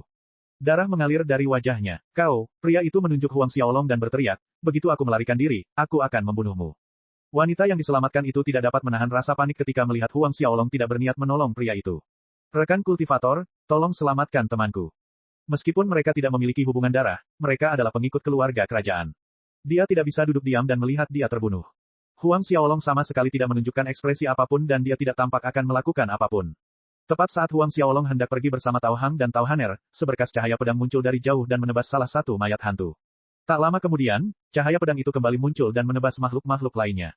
Beberapa sosok muncul di kejauhan. Ketika lelaki itu melihat orang-orang yang mendekat, raut wajah gembira tampak di wajahnya. Paman tertua, paman kedua, kalian sudah di sini.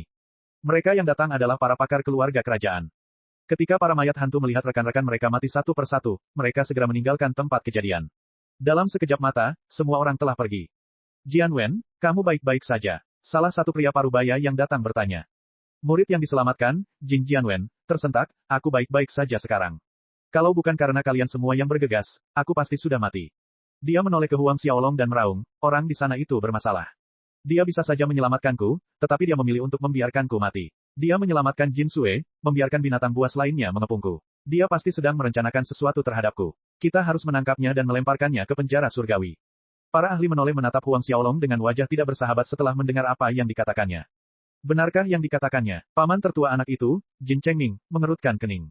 Namun, seberkas cahaya melintas di mata salah satu binatang itu begitu pria itu berbicara. Binatang itu melepaskan auranya, dan dunia tampak runtuh. Para ahli yang datang untuk menyelamatkan pria itu berlutut, dan napas mereka menjadi kasar. Adapun Jin Jianwen, ekspresi ketakutan tampak di wajahnya. Itu benar, Huang Xiaolong menatap mereka semua yang saat ini berlutut di tanah. Apa yang akan kalian lakukan? Jin Chengming dan yang lainnya merasakan tubuh mereka basah oleh keringat. Kami tidak berani. Tuan pasti salah paham. Jin Chengming buru-buru menjelaskan, itu sama sekali bukan maksud kami. Salah. Huang Xiaolong mencibir. Binatang buas yang berdiri di samping Huang Xiaolong dengan santai menggambar garis di udara dan Jin Jianwen langsung terlempar. Saat mendarat, dia tidak lagi menunjukkan tanda-tanda kehidupan. Mata Jin Jianwen membelalak saat dia meninggal. Dia tidak menyangka bahwa dia akan bisa lolos dari kematian di tangan mayat-mayat hantu, dan hanya bisa mati di tangan binatang buas yang melayani Huang Xiaolong. Tidak pernah dalam imajinasinya yang paling liar dia akan berpikir bahwa Huang Xiaolong berani membunuh seorang anggota keluarga kerajaan Jin di depan begitu banyak orang. Dia mungkin murid cabang, tetapi dia milik keluarga kerajaan. Siapapun yang membunuh anggota keluarga kerajaan di Kekaisaran Surgawi Laut Emas akan menghadapi konsekuensi serius. Jin Chengming dan yang lainnya memandangi mayat itu, tubuh mereka bergetar seperti daun tertiup angin. Murid perempuan yang diselamatkan Huang Xiaolong sebelumnya juga terjebak dalam keadaan tidak percaya. Dia diutus oleh keluarga untuk mengurus mayat-mayat hantu bersama Jin Jianwen, dan meskipun dia tidak punya hubungan apapun dengan lelaki itu, dia tidak menyangka Huang Xiaolong akan membunuhnya tanpa berkedip. Huang Xiaolong menatap mereka dan mendengus, silakan balas dendam. Aku akan berada di kota Laut Emas untuk beberapa waktu.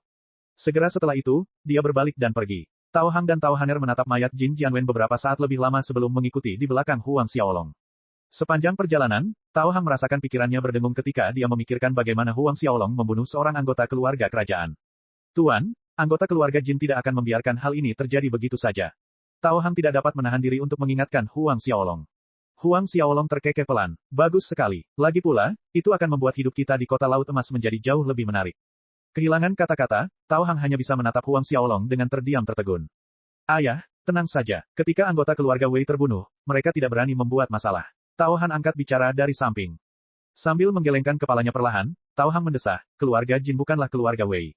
Keluarga Jin adalah kekuatan sejati di Kekaisaran Langit Laut Emas. Mereka tidak akan pernah membiarkan siapapun menantang otoritas mereka di Kekaisaran Langit.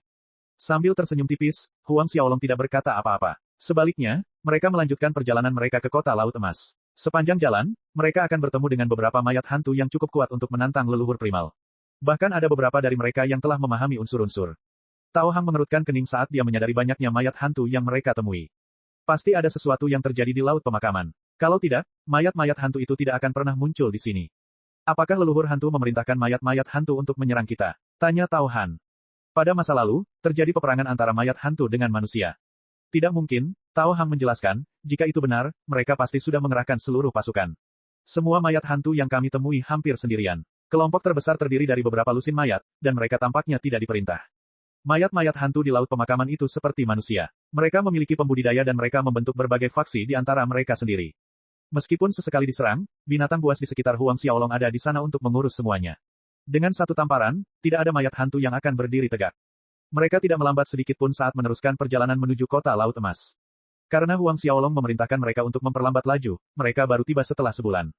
Mereka melihat gerbang raksasa kota Laut Emas berdiri di hadapan mereka, dan gerbang itu seperti gerbang istana jika dibandingkan dengan gerbang yang berdiri di hadapan kota air terjun. Kota itu sangat besar, dan tembok di sekelilingnya setinggi puluhan ribu kaki. Seluruh kota memancarkan aura kekaisaran surgawi, dan setiap orang merasakan kekaguman di hati mereka saat mereka mendekat. Tao Hang memandang kota itu dengan emosi yang campur aduk dalam hatinya. Sudah lebih dari 100.000 tahun sejak dia kembali, tetapi kebencian memenuhi matanya ketika dia memikirkan Tao Xinren. Ayo pergi, kata Huang Xiaolong sambil menunggang kudanya memasuki kota.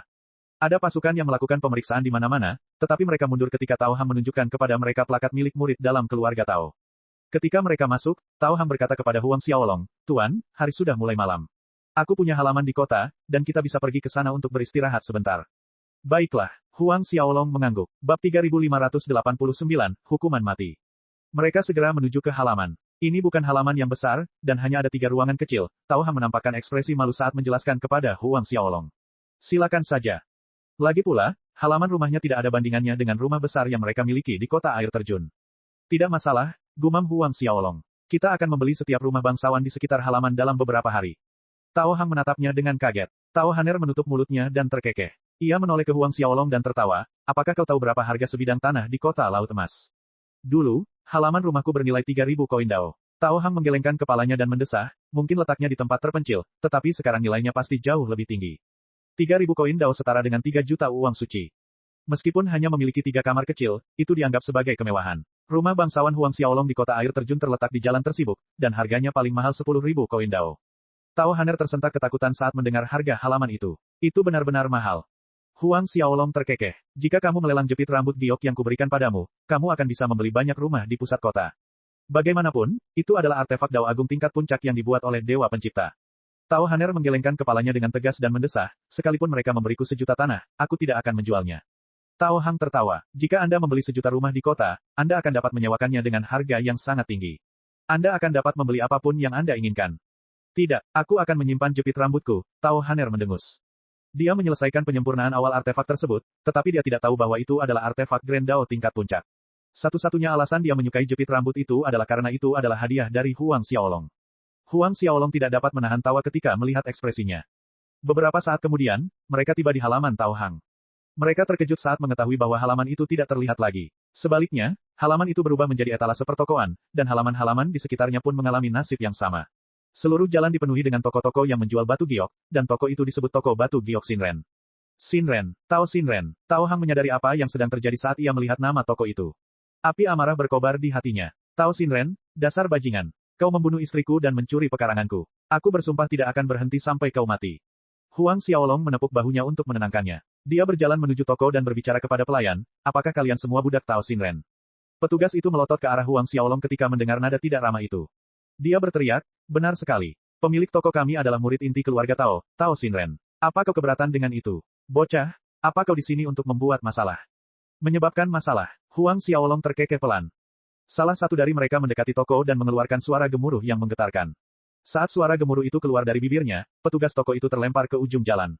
Darah mengalir dari wajah petugas itu. Kembalilah dan beritahu Tao Xinren bahwa Tao Hang telah kembali. Dia mengklaim tanahnya. Oh benar, suruh dia untuk mencuci lehernya. Kita akan segera pergi untuk memenggalnya. Huang Xiaolong melanjutkan. Petugas itu menatap Huang Xiaolong dengan ketakutan dan tidak berani mengeluarkan suara. Dia berbalik dan langsung melarikan diri. Semua orang di jalan menatap Huang Xiaolong dengan ketakutan.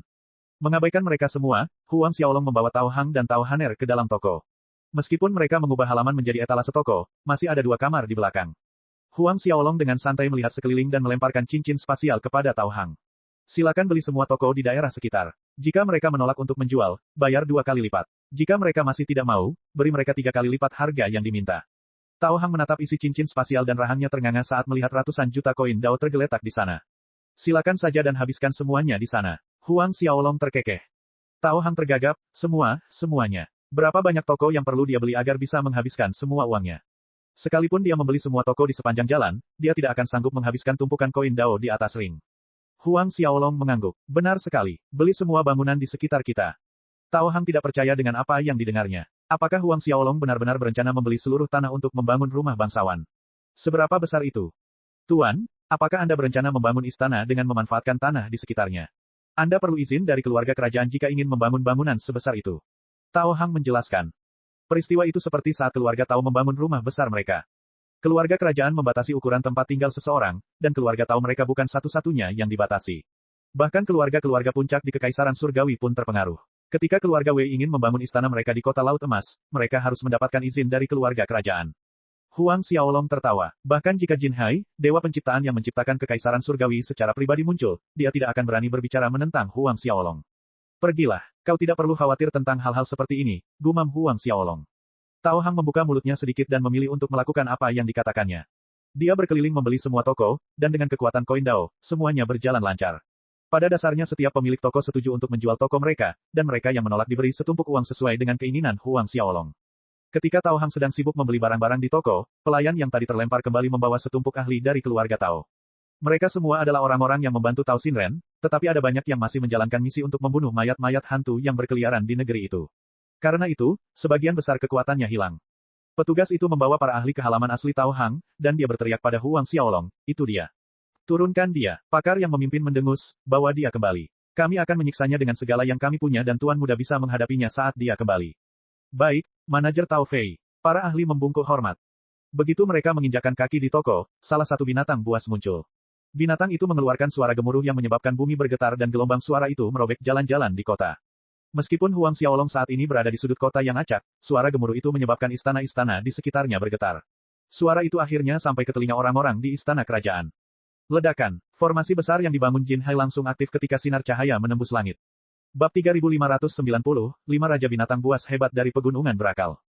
Istana bergetar sedikit. Siapa? Para ahli yang ditempatkan di dalam melompat ketakutan. Ada banyak kekuatan yang berada di kota Laut Emas, dan semuanya terkejut oleh teriakan tiba-tiba itu. Mereka menatap ke arah kediaman Huang Xiaolong secara serempak. Dalam sekejap, kota yang ramai itu menjadi sunyi senyap. Saat malam masih muda, kota itu sedang dalam kondisi paling sibuk. Ada banyak orang berkeliaran di jalan, tetapi tidak seorang pun berani bergerak setelah mendengar suara gemuruh. Raut ketakutan tampak di wajah mereka. Para ahli di sekitar membuka mata Dao mereka untuk mencari sumber suara gemuruh itu, tetapi tidak ada satupun dari mereka yang berhasil melihat sekilas orang di pihak Huang Xiaolong. Bahkan para leluhur dari keluarga besar, atau Kaisar Langit Jin Chengguang pun tidak dapat melihatnya.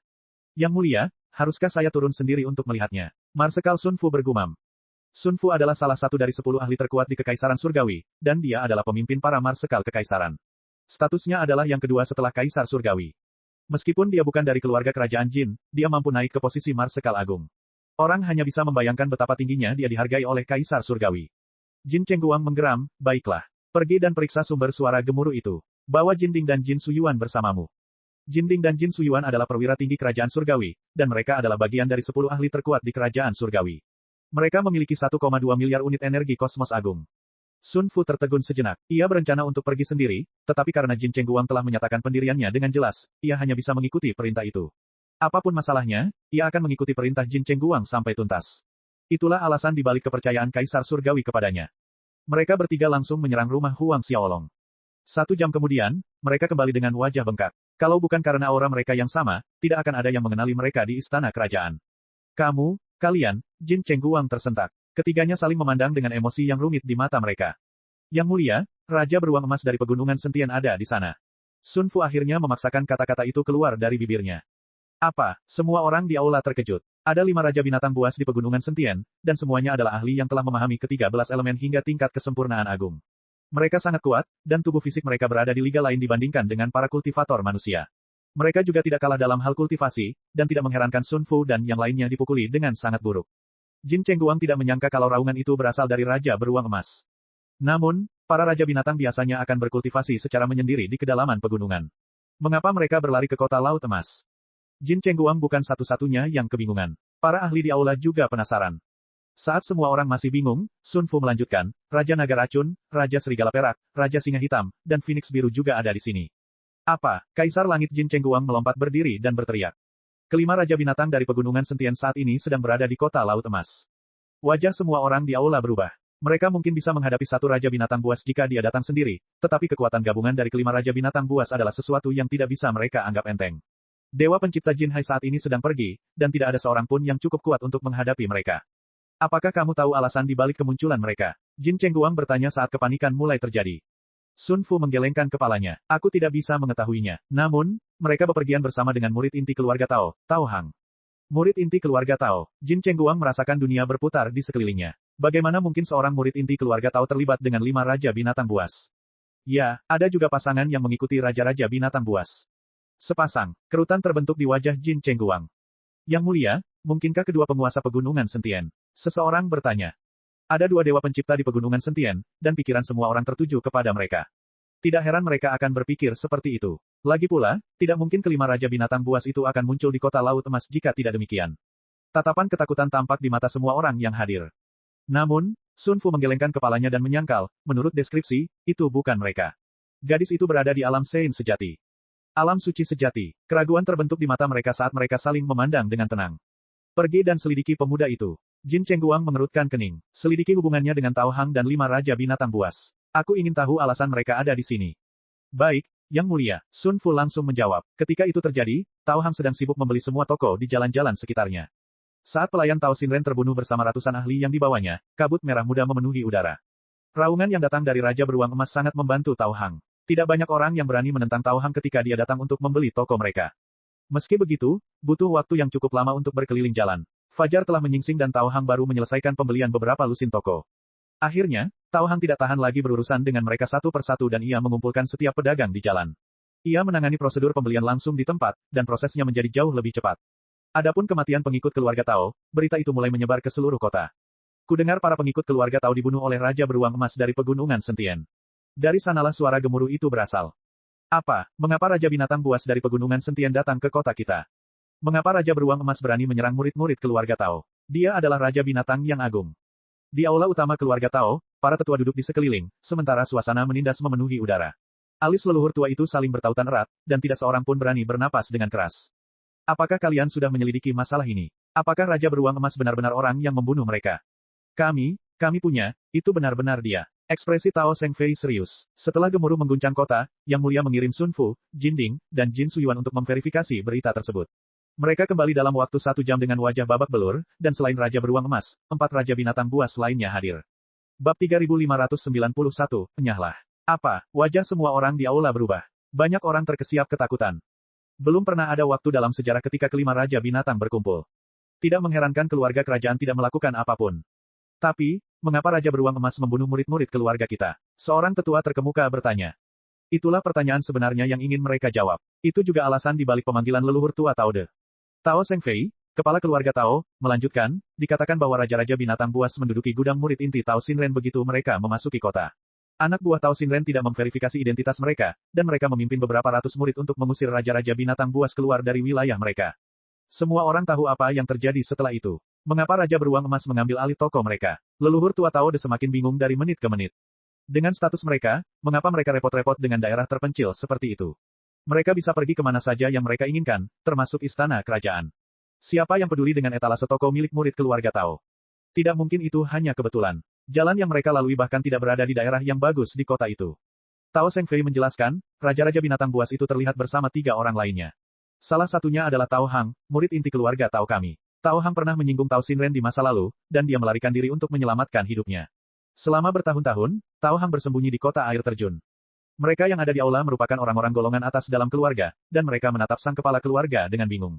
Kenapa sih, murid inti keluarga mereka mau bepergian bersama 5 raja binatang dari pegunungan berakal? Mungkinkah mereka ada di sini karena Tao Hang? Tao Sengfei dan yang lainnya merasa mata mereka terbelalak saat mereka berbalik untuk menatap tetua terkemuka Tao Xian. Tao Xian adalah kakek Tao Xinren, dan tidak mungkin dia tidak tahu apa yang dilakukan Tao Xinren. Ini tidak mungkin. Tao Xian merasakan dunia runtuh di sekelilingnya saat wajahnya berubah menjadi hijau. Bagaimana mungkin Tao Hang bisa menjalin hubungan dengan para raja binatang? Tanya leluhur tua Tao De. Tao Hang diselamatkan oleh seorang anak muda ketika dia tinggal di kota air terjun, dan para raja binatang tampaknya mendengarkan anak itu. Tao Sengfei menjelaskan. Semua orang menatap Tao Sengfei dalam diam. Apakah anak muda ini seorang penguasa dari pegunungan sentien? Sepertinya tidak demikian. Aku bertanya-tanya, dan anak itu sama sekali tidak mirip dengan penguasa dari pegunungan sentien. Marsekal Agung Sun Fu juga telah mengonfirmasi fakta itu. Jika memang begitu, mengapa para raja binatang mendengarkannya? Tanya sesepuh terkemuka lainnya. Saat pertanyaan itu keluar dari bibirnya, seluruh aula menjadi sunyi. Mereka menahan napas dan kesimpulan yang mengerikan terlintas dalam pikiran mereka. Toa Sengfei bergumam, saya mendengar bahwa Yang Mulia, Kaisar Surgawi, mengirim pernyataan kerajaan kepada pemuda itu yang menyatakan bahwa dia akan mengunjunginya secara pribadi. Apa, bahkan Kaisar Surgawi ingin mengunjungi pria itu secara pribadi. Betapa mengerikannya anak muda itu. Tapi, anak muda itu menolak menemuinya. Tao Sengfei bergumam. Menolak bertemu Kaisar Surgawi dari Kekaisaran Surgawi Laut Emas. Para anggota keluarga Tao merasakan hati mereka bergetar. Kami berhasil mengungkap kematian keluarga Wei di kota air terjun. Mereka juga dibunuh oleh Raja Beruang Emas. Tidak heran keluarga Wei menolak melakukan apapun setelah murid-murid mereka terbunuh. Gumam Tao di dalam hati. Sebagai leluhur tua keluarga, ia mendengar lebih banyak berita dibandingkan dengan para tetua terkemuka. Leluhur tua, ini, tanya Tao Sengfei. Berdiri tegak, Tao De melotot ke arah Tao Xian. Sampaikan perintahku. Panggil Tao Xinren sekarang juga. Cepat kembali ke istana sekarang. Kalian semua di sini, kami akan membawa Tao Xinren ke hadapan Tuan. Kami akan memberinya permintaan maaf yang pantas. Berbalik untuk melihat Tao Xian, Tao De melanjutkan, kami juga akan meminta maaf kepada Tao Hang. Seluruh jajaran atas keluarga Tao akan meminta maaf kepada murid dalam. Jika berita itu tersebar, mereka akan menjadi bahan tertawaan dunia. Meski begitu, Tao De tetap memilih untuk memberi perintah. Tidak ada seorang pun di aula itu yang berani menentang gagasan itu. Di sekitar laut pemakaman, Tao Xinren membunuh mayat hantu bersama beberapa murid lainnya, dan mereka bersukaria atas kemenangan mereka. Namun, simbol transmisinya sedikit bergetar, dan dia menemukan bahwa ada pesan dari kakeknya. Sebagai tetua keluarga yang terkemuka, Tao Xian sibuk hampir sepanjang waktu. Meskipun dia memanjakan Tao Xinren, dia tidak dapat mengiriminya pesan hampir sepanjang waktu. Dia melompat kegirangan, tetapi setelah selesai membaca pesan itu, ekspresinya membeku. Kembali ke rumah keluarga Tao. Tao Xinren tidak percaya dengan apa yang dilihatnya. Mengapa kakeknya memanggilnya kembali dengan tergesa-gesa? Itu perintah dari leluhur tua. Ketika itu terjadi, simbol transmisi dari murid inti lainnya bergetar. Itu adalah perintah dari patriark, dan mereka harus segera menangkap Tao Xinren. Mereka semua bertanggung jawab untuk membawanya kembali ke istana. Ekspresi mereka menjadi aneh ketika mereka melihat Tao Xinren. Saudara Xinren, kami menerima perintah dari kepala keluarga untuk segera mengantar Anda kembali ke istana. Mohon maafkan kami. Salah satu dari mereka berbicara. Mereka menyerbu ke arah Tao Xinren dan langsung menjatuhkannya. Kau, ini tidak mungkin terjadi. Aku tidak melakukan kesalahan apapun. Mengapa patriark melakukan ini? Para murid tidak tahu apa-apa, tetapi mereka harus mengikuti perintah sang patriark. Bagaimanapun, menentang perintah sang patriark akan membuat mereka mendapat banyak masalah. Meskipun mereka baru-baru ini memburu mayat hantu bersama Tao Xinren, mereka harus melakukan apa yang dikatakan sang patriark. Dalam sekejap mata, beberapa hari berlalu. Setelah beberapa upaya, Tao Hang akhirnya membeli jalan-jalan di sekitarnya. Huang Xiaolong segera mengutus 5 raja binatang untuk membangun istana. Saat Raja Singa Hitam memanggil bola api hitam, ia menghancurkan semua yang ada di sebidang tanah. Raja Beruang Emas menghentakkan kaki ke tanah dan tanah menjadi sekeras besi. 3 raja binatang lainnya bergerak, dan sebuah istana megah segera dibangun. Material yang mereka gunakan untuk membangun istana itu berasal dari Submerged Dragon Institute, dan mereka menggunakan material terburuk yang bisa mereka temukan. Meski begitu, kualitas istana itu jauh melampaui Istana Agung. Rumah bangsawan itu jauh lebih besar daripada yang ada di kota air terjun, dan Huang Xiaolong secara pribadi membuat tanda naga biru di pintu masuk. Pada saat yang sama, ia dengan santai melemparkan beberapa formasi di sekitar bangunan itu. Bab 3592, Serangan Mayat Hantu. Mata Tao Haner dipenuhi bintang saat dia berjalan di sekitar istana. Tuan, apakah ini benar-benar tempat yang akan kita tinggali mulai sekarang? Huang Xiaolong terkekeh. Baiklah untuk saat ini. Kota Laut Emas hanyalah sebuah kota kecil di alam semesta pertama. Huang Xiaolong tidak berencana untuk tinggal lama, dan itulah alasannya dia hanya menggunakan material kualitas terendah di perbendaharaan untuk membangunnya. Oleh karena itu hanyalah pangkalan sementara. Ketika Tao Hang dan Tao Haner mendengar apa yang dikatakannya, mereka tidak dapat menahan diri untuk tidak menatapnya dengan kaget. Rumah bangsawan yang mereka tinggali lebih mewah daripada istana kerajaan.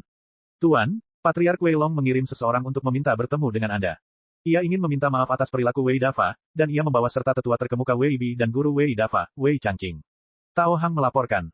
Tidak perlu, suruh mereka kembali saja, gumam Huang Xiaolong. Sambil membungkuk hormat, Tao Hang meninggalkan aula utama. Begitu dia meninggalkan gerbang istana, dia melihat rombongan dari keluarga Wei beberapa ratus meter jauhnya. Ketika mereka melihat Tao Hang, Wei Long berlari menghampiri dengan ekspresi antusias di wajahnya. Rekan kultivator Tao Hang, apa yang dia katakan? Emosi yang rumit membuncah di hati Tao Hang. Itulah kepala keluarga Wei. Bahkan kepala keluarga Tao harus menundukkan kepalanya dengan hormat, tetapi pria itu bersikap rendah hati di hadapan Tao Hang. Tuanku meminta kalian semua untuk kembali. Tao Hang akhirnya berbicara. Setelah terdiam beberapa saat, senyum perlahan muncul di wajah Wei Long. Tidak apa-apa, kami akan datang lain waktu. Setelah berbicara, dia pergi bersama anggota keluarga Wei. Tuan Patriark, anak muda itu mungkin bukan dewa penciptaan. Seorang tetua terkemuka dari keluarga Wei angkat bicara. Siapa tahu, dia mungkin hanya junior dari dua penguasa pegunungan Sentien. Itulah alasan dibalik kesetiaan para raja binatang. Benar sekali, dia mungkin bukan putra penciptaan. Sejauh yang kita tahu, hubungannya dengan raja-raja binatang mungkin palsu. Sekalipun dia adalah dewa pencipta, bagaimana mungkin dia berani menolak bertemu dengan sang patriark? Gerutu Wei Tingxian, seorang tetua terkemuka dari keluarga Wei. Faktanya, semua orang di keluarga Wei marah. Meskipun Wei Long tidak mengatakan apa-apa, ekspresinya sudah menunjukkan semuanya. Dia sama-sama kesal. Jika dia benar-benar dewa penciptaan setingkat Tuan Jin Hai, itu tidak akan jadi masalah. Wei Xiaoyue tiba-tiba angkat bicara. Jangan lupa, dia bahkan tidak memberi kesempatan kepada Kaisar Surgawi untuk bertemu. Para tetua terkemuka keluarga Wei terdiam. Xiaoyue, apakah menurutmu anak muda itu adalah dewa penciptaan pada tahap penyelesaian besar? Apakah dia benar-benar sekuat Tuan Jin Hai? Wei Long merenung. Itu sangat mungkin. Sepertinya tidak mungkin. Jika dia benar-benar sekuat itu, kita pasti sudah pernah mendengarnya. Wei Tingxian menjelaskan. Kita akan tahu apakah dia dewa pencipta atau bukan begitu Tuan Jin Hai kembali. Sebuah cahaya bersinar di mata Wei Long.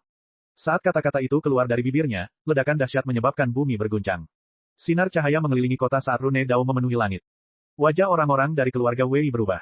Mereka tahu bahwa getaran itu berasal dari benturan yang jauh di luar jangkauan pemahaman mereka. Jelas, seseorang ingin menghancurkan kota itu. Kota itu berhasil tetap berdiri karena formasi pelindung Jin Hai. Apa yang sedang terjadi? Wei Long dan yang lainnya membuka mata Dao mereka dan melihat pasukan raksasa mayat hantu melayang di atas kota. Ada banyak mayat hantu, dan masih banyak lagi yang keluar dari lubang hitam besar yang tidak terlalu jauh dari kota. Itu pasukan mayat hantu. Para anggota keluarga Wei terkesiap kaget. Jelaslah bahwa pasukan mayat hantu datang melalui lubang hitam, tetapi tidak seorang pun tahu bagaimana Laut Pemakaman berhasil menciptakan terowongan spasial yang menghubungkan mereka ke kota Laut Emas. Bagaimana mungkin tak seorang pun menyadari perubahan itu? Ketika semua orang melihat banyaknya mayat hantu yang keluar dari lubang hitam, mereka terdiam. Pasukan mayat hantu itu tidak seperti mayat hantu acak yang berkeliaran di daratan. Jika mereka memilih untuk menyerang sebagai satu kesatuan, mimpi buruk akan menimpa daratan. Turunkan perintahku. Buka formasi besar di sekitar istana. Setiap murid keluarga Wei harus bersiap untuk bertempur. Wei Long berteriak. Begitu mendengar perintahnya, para tetua terkemuka saling menatap dalam diam. Mereka hanya akan mengaktifkan formasi besar ketika keluarga itu menghadapi kehancuran. Tuan Patriark, kota ini dilindungi oleh formasi yang ditetapkan oleh Tuan Jin Hai. Pasukan mayat hantu tidak akan mampu menghancurkannya, Wei Tingxian bergumam. Lagi pula, mengaktifkan formasi akan menghabiskan banyak sumber daya. Wei Long menggelengkan kepalanya. Tuan Jin Hai tidak ada di kota saat ini dan begitu pula leluhur kita. Pasukan mayat hantu memilih waktu yang tepat untuk menyerang dan pasti ada yang lebih dari itu. Formasi besar di sekitar kota mungkin tidak akan mampu menahan mereka. Keluarga Wei akhirnya menyadari bahwa keadaan jauh lebih buruk dari yang mereka kira. Faktanya, perjalanan Jin Hai ke Laut Pemakaman mungkin menjadi bagian dari konspirasi raksasa. Namun, formasi besar kita tidak akan mampu menahan mereka jika formasi kota hancur, Wei Xiaoyue mengerutkan kening. Jika formasi yang dibangun Jin Hai hancur, tidak mungkin formasi besar mereka bisa menahan para penyerang. Adapun formasi besar dari keluarga besar lainnya, tidak ada lagi yang perlu dikatakan. Haruskah kita memberikan perintah agar setiap murid meninggalkan kota? Tanya seorang tetua terkemuka.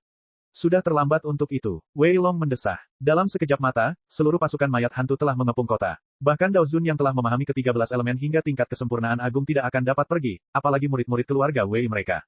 Ada terlalu banyak mayat hantu, dan pemimpin yang memimpin mereka pastilah ahli tingkat puncak di alam Dao Zun juga.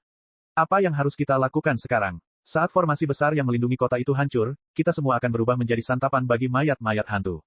Bab 3593, Mengapa 5 Raja Binatang ada di sini? Ketika mereka memikirkan akhir mereka yang menyedihkan di tangan mayat-mayat hantu, semua orang bergidik. Tak seorang pun di sana yang tidak takut mati. Tiba-tiba, ledakan dahsyat terdengar di langit sekali lagi dan serangan yang mendarat di formasi besar di sekitar kota itu jauh lebih kuat dari yang sebelumnya. Sinar matahari yang memenuhi daratan dengan kehangatan digantikan oleh kegelapan, dan kimayat memenuhi langit.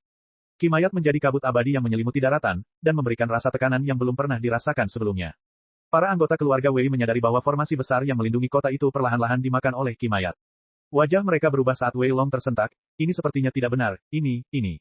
Sosok besar muncul di balik penghalang saat kata-kata itu keluar dari bibirnya. Kimayat berwarna emas mengelilingi tubuhnya, dan tingginya hampir 1 juta kaki. Semua orang bisa merasakan kimayat yang mengerikan mengalir dari tubuhnya melalui penghalang. Itu Tuan Jinsi, teriak para anggota keluarga Wei. Ada 2 dewa pencipta di Gunung Berakal, dan ada juga 2 mayat hantu dewa pencipta di Laut Pemakaman. Keduanya mengendalikan sumber dao alam semesta dan mereka sangat kuat. Tuan Jinsi adalah salah satunya, dan dia berada pada tahap penyelesaian besar dewa pencipta. Saat dia muncul, seluruh kota menjadi kacau. Para ahli menyerbu keluar dari istana mereka dan menatap ke langit. Orang-orang mulai berlarian mencari jalan keluar dari kota.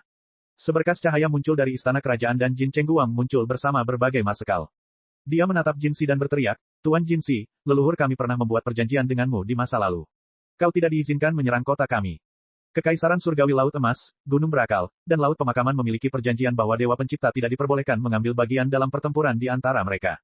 Jinsi tertawa terbahak-bahak, setuju. Aku tidak mengerti apa yang kau bicarakan.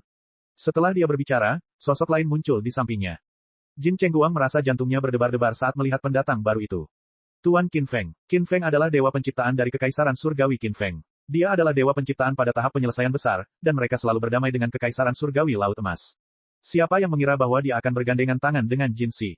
Tiba-tiba muncul sosok lain. Lihatlah, itu adalah dewa penciptaan yang lain.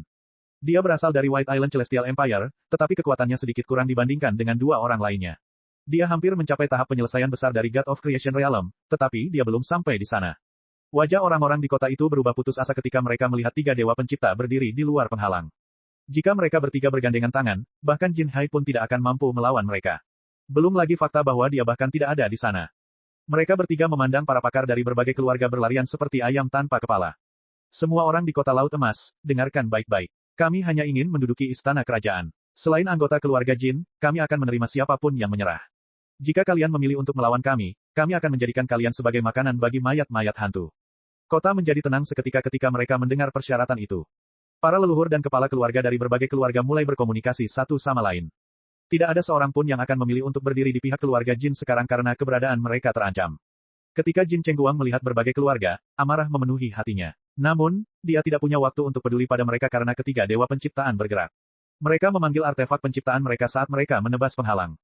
Wah, bumi hancur dan langit bergetar. Sinar cahaya yang melindungi kota mulai meredup. Jin Chengguang dan orang-orang dari keluarga kerajaan mulai panik. Jika mereka terus seperti ini, formasi itu akan hancur dalam hitungan menit. Yang mulia, pergilah sekarang. Kami akan menahan mereka dengan nyawa kami. Anda harus terus hidup bersama para pangeran. Teriak Sun Fu. Kita akan menahan mereka dengan nyawa kita. Para panglima kerajaan surgawi berteriak serempak. Namun, Jin Chengguang menggelengkan kepalanya perlahan dan mendesah, ruang di sekitar kota telah disegel. Aku tidak punya tempat untuk pergi. Sepertinya surga telah meninggalkan kekaisaran kita. Ledakan lain bergema saat mereka bertiga mendaratkan serangan berikutnya ke penghalang. Tidak butuh waktu lama sebelum penghalang itu retak. Saat itu juga, pasukan mayat hantu menduduki kota itu. Kota itu mungkin besar, tetapi jumlah mayat hantu tidak bisa diremehkan. Mereka langsung menyerbu jalan-jalan, dan pasukan yang ditempatkan di istana sama sekali tidak berguna dalam menghadapi serangan ganas itu. Di tengah jeritan pilu, keluarga besar memilih menyerah. Jinsi, Qin Feng, dan Bai Zhou menyaksikan pembantaian itu terjadi. Mereka menyaksikan Jin Chengguang dan para perwira bertempur melawan lautan musuh yang tak berujung. Pasukan mayat hantu bergerak tanpa hambatan di kota. Mereka berhasil menduduki seluruh kota, tetapi ketika mereka tiba di halaman raksasa di utara, mereka dihentikan oleh penghalang lain. Mayat hantu yang mendekat langsung terbunuh, dan tidak ada satupun mayat hantu yang bisa mendekati 10.000 kaki dari istana. Rumah besar itu seperti ruang terpisah jika dibandingkan dengan kota yang kacau. Qin Feng dan Bai Zhou terkejut melihat pemandangan itu. Mengaum. Tiba-tiba, ketiga dewa pencipta melihat 5 binatang raksasa menyerbu keluar dari istana. Mereka menyerbu seperti dewa perang saat mereka terlibat dalam pembantaian. Segerombolan mayat hantu terbunuh. Apakah mereka raja binatang dari pegunungan Sentien? Jinsi dan yang lainnya terkesiap. Mengapa kelima raja binatang dari pegunungan berakal budi rela berlari jauh-jauh ke kota Laut Emas? Bab 3594, jangan pergi terlalu jauh. Mungkinkah kedua penguasa Sentient Mountain Range juga berada di kota itu? Jinsi dan dua orang lainnya mengerutkan kening. Berpikir tentang kemungkinan itu, mereka menghentikan pasukan yang hendak mendekati istana. Sambil menangkupkan tinju mereka, mereka perlahan mendekat. Apakah rekan-rekan kultivator dari pegunungan Sentient?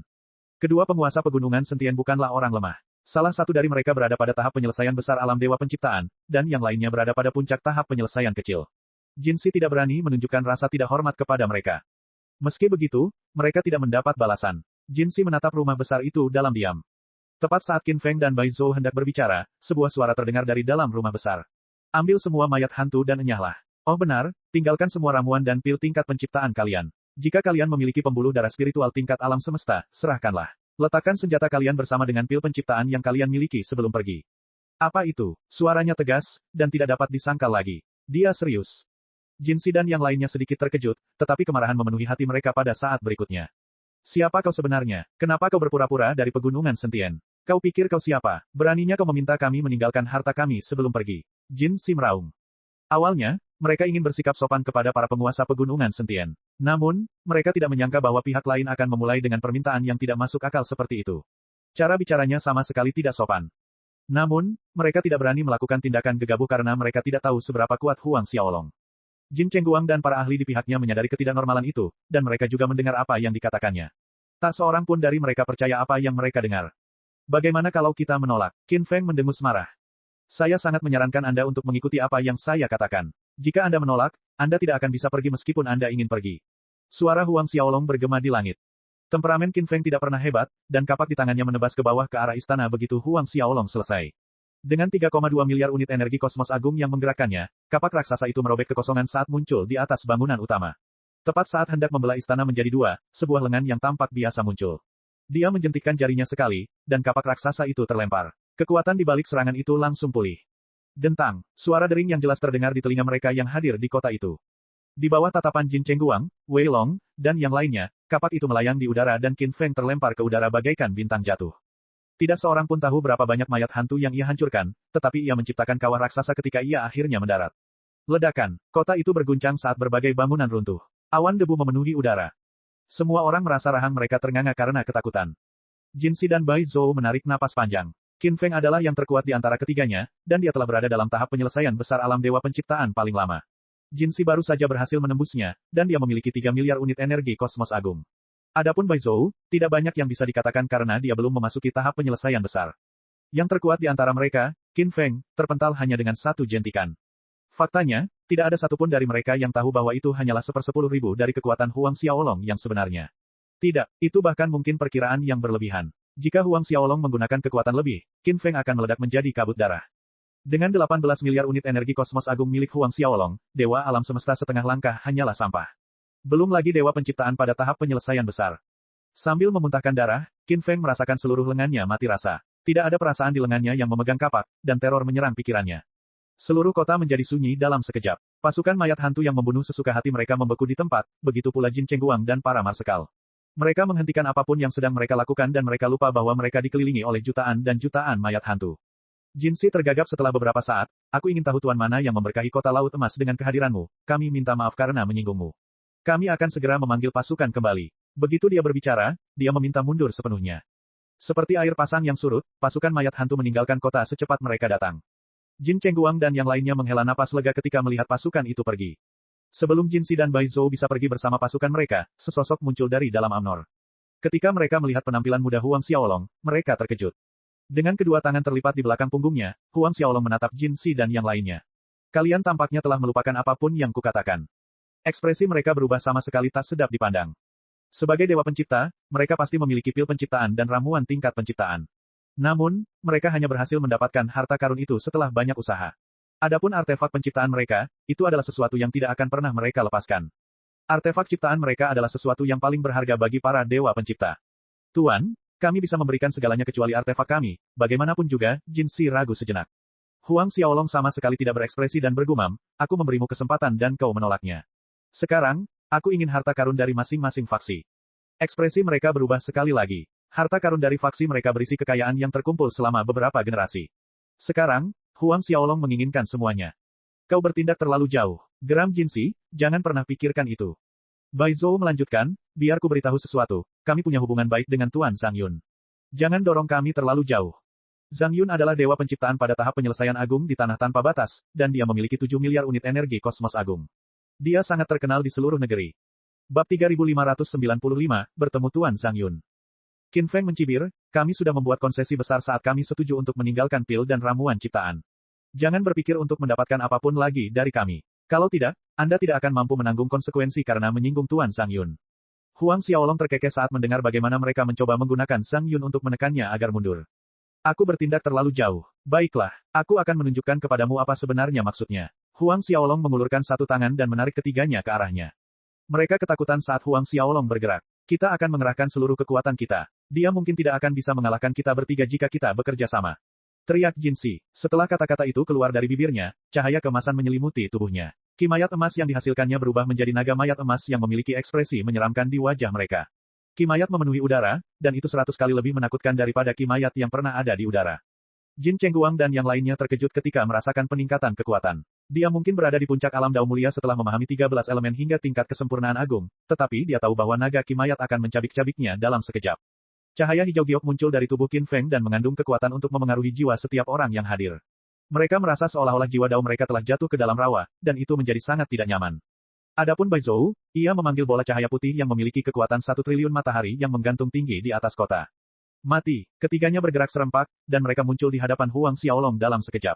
Jinsi memegang benda yang tampak seperti paku tulang panjang. Bai Zhou menggunakan pedang putih bersih yang memungkinkannya untuk menantang dewa penciptaan yang baru saja memasuki tahap penyelesaian besar. Pedang putih itu melingkari Huang Xiaolong dan mengiris bagian belakang kepalanya. Gerakannya sangat tidak dapat diduga, dan para ahli biasa yang berada pada tahap penyelesaian besar di alam dewa penciptaan mungkin akan terkejut dengan serangan mendadaknya. Kapak Qin Feng menebas dada Huang Xiaolong dan dia menyerang dengan penuh dendam. Kombinasi mereka cukup hebat, dan jelas bahwa ini bukan pertama kalinya mereka bekerja sama. Huang Xiaolong tidak dapat menahan tawa ketika mendengar asumsi mereka bahwa mereka akan dapat mengalahkannya jika mereka bekerja sama. Mereka bahkan tidak dapat melihat gerakan Huang Xiaolong sebelum mereka terlempar. Saat mereka mendarat, seluruh area sudah berantakan dan tubuh mereka tertutup puing-puing. Ketiga artefak penciptaan yang mereka pegang ditusukkan langsung ke tembok kota. Ketika Jin Chengguang dan yang lainnya melihat apa yang terjadi pada ketiga dewa pencipta, gelombang keterkejutan menghantam hati kecil mereka. Bai Zhou mungkin belum mencapai tahap penyelesaian besar di alam dewa penciptaan, tetapi dia tidak lebih lemah dari Jinsi. Ketika mereka bekerja sama, kekuatan tiga ahli alam dewa penciptaan di tahap penyelesaian besar dilepaskan secara maksimal. Meski begitu, mereka hancur. Huang Xiaolong bahkan tidak menyerang mereka. Adapun para komandan pasukan mayat hantu yang mundur, mereka ketakutan. Huang Xiaolong mengabaikan semua orang saat dia muncul di langit di atas mereka bertiga. Hembusan angin bertiup melewati daratan dan memperlihatkan sosok mereka yang menyedihkan di tanah di bawah. Noda darah menutupi tubuh mereka dan wajah mereka ditutupi tanah. Ketakutan memenuhi hati mereka saat melihat Huang Xiaolong berdiri di atas kepala mereka. Kau, Jinsi takut, tetapi amarah segera memenuhi hatinya. Kekuatan Huang Xiaolong jauh melampaui harapannya. Dengan lambaian tangannya yang lain, dia menyeret mereka bertiga. Segera setelah itu, artefak spasial mereka diambil dari mereka dan begitu pula artefak penciptaan mereka yang tertancap di tembok kota. Siapa kamu sebenarnya? Bai Zhou berteriak, karena kamu berani mencuri artefak kami akan melaporkannya kepada Tuan Zhang Yun. Dia akan meminta pertanggungjawaban atas tindakanmu. Tuan Zhang Yun, belum pernah mendengar tentangnya, gumam Huang Xiaolong. Saat menelusuri jiwa Dao mereka, dia menemukan bahwa ada batasan khusus yang ditetapkan padanya. Namun, batasan tersebut jauh lebih lemah daripada yang ditetapkan pada jiwa Dao Huang Sheng, Zhu Qiming, dan para ahli di sekitar Meng Tian. Dengan saksama mempelajari batasan di sekitar jiwa Dao mereka, Huang Xiaolong menyadari bahwa ia memiliki kemampuan untuk menghancurkan mereka dengan aman jika ia berusaha. Ia dapat dengan mudah mencap jiwa Dao mereka dengan jiwanya sendiri untuk mengendalikan mereka bertiga. Tentu saja, hal itu akan membuat master tanpa batas waspada karena batasan tersebut mungkin telah ditetapkan olehnya. Ia bahkan mungkin menarik perhatian penguasa naga, dan ia memutuskan untuk tidak melanggar batasan tersebut. Tak lama kemudian, dia membawa mereka bertiga ke markas mereka. Dia menyapu bersih harta karun mereka tanpa sepatah kata pun. Mereka bertiga hanya bisa mengumpat Huang Xiaolong dalam hati. Setelah selesai, Huang Xiaolong melepaskan mereka bertiga. Saat mereka menatap kepergiannya, mereka menggertakkan gigi karena marah. Ayo laporkan ini pada Tuan Zhang Yun. Kita akan pergi ke Gunung Awan sekarang juga. Gerutu Jinsi sambil memancarkan kebencian di matanya. Qin Feng dan Bai Zhou mengangguk. Ketika Huang Xiaolong selesai, dia kembali ke kota Laut Emas hanya untuk melihat pasukan Laut Emas membersihkan area tersebut. Tuan, Anda akhirnya kembali. Para leluhur dan kepala keluarga dari berbagai keluarga saat ini sedang berlutut di luar istana. Mereka ingin bertemu langsung dengan Anda untuk mengucapkan terima kasih karena telah menyelamatkan kota. Tao Hang melaporkan saat Huang Xiaolong kembali. Prestasi Huang Xiaolong mengalahkan mereka bertiga menyebabkan hati para leluhur tua bergetar. Tidak apa-apa, kirim mereka kembali ke kediaman mereka. Aku akan mengasingkan diri sekarang. Huang Xiaolong memberi instruksi sebelum memberitahu Tao Hang dan Tao Haner untuk tetap tinggal di kota. Sebelum Tao Hang sempat bereaksi, Huang Xiaolong menghilang. Sekarang setelah dia menerima perbendaharaan dari 3 faksi besar, Huang Xiaolong dapat menggerakkan formasi besar di perahu semesta untuk beberapa waktu. Bab 3596, Bertemu Jin Hai. Senyum tak berdaya muncul di wajah Tao Hang ketika dia menyadari bahwa Huang Xiaolong tidak berencana untuk bertemu dengan mereka yang berlutut di luar. Dia harus memainkan peran sebagai orang jahat sekali lagi.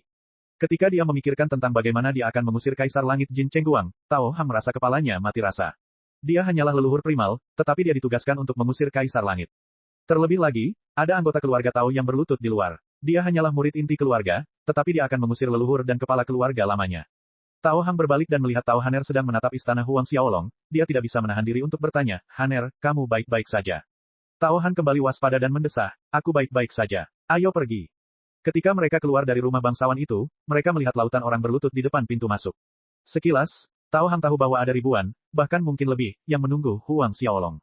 Mereka semua adalah ahli di kota Laut Emas yang telah memahami 10 atau lebih elemen hingga tingkat kesempurnaan. Setiap makhluk yang berlutut di sana adalah leluhur tua atau leluhur dari kekuatan besar.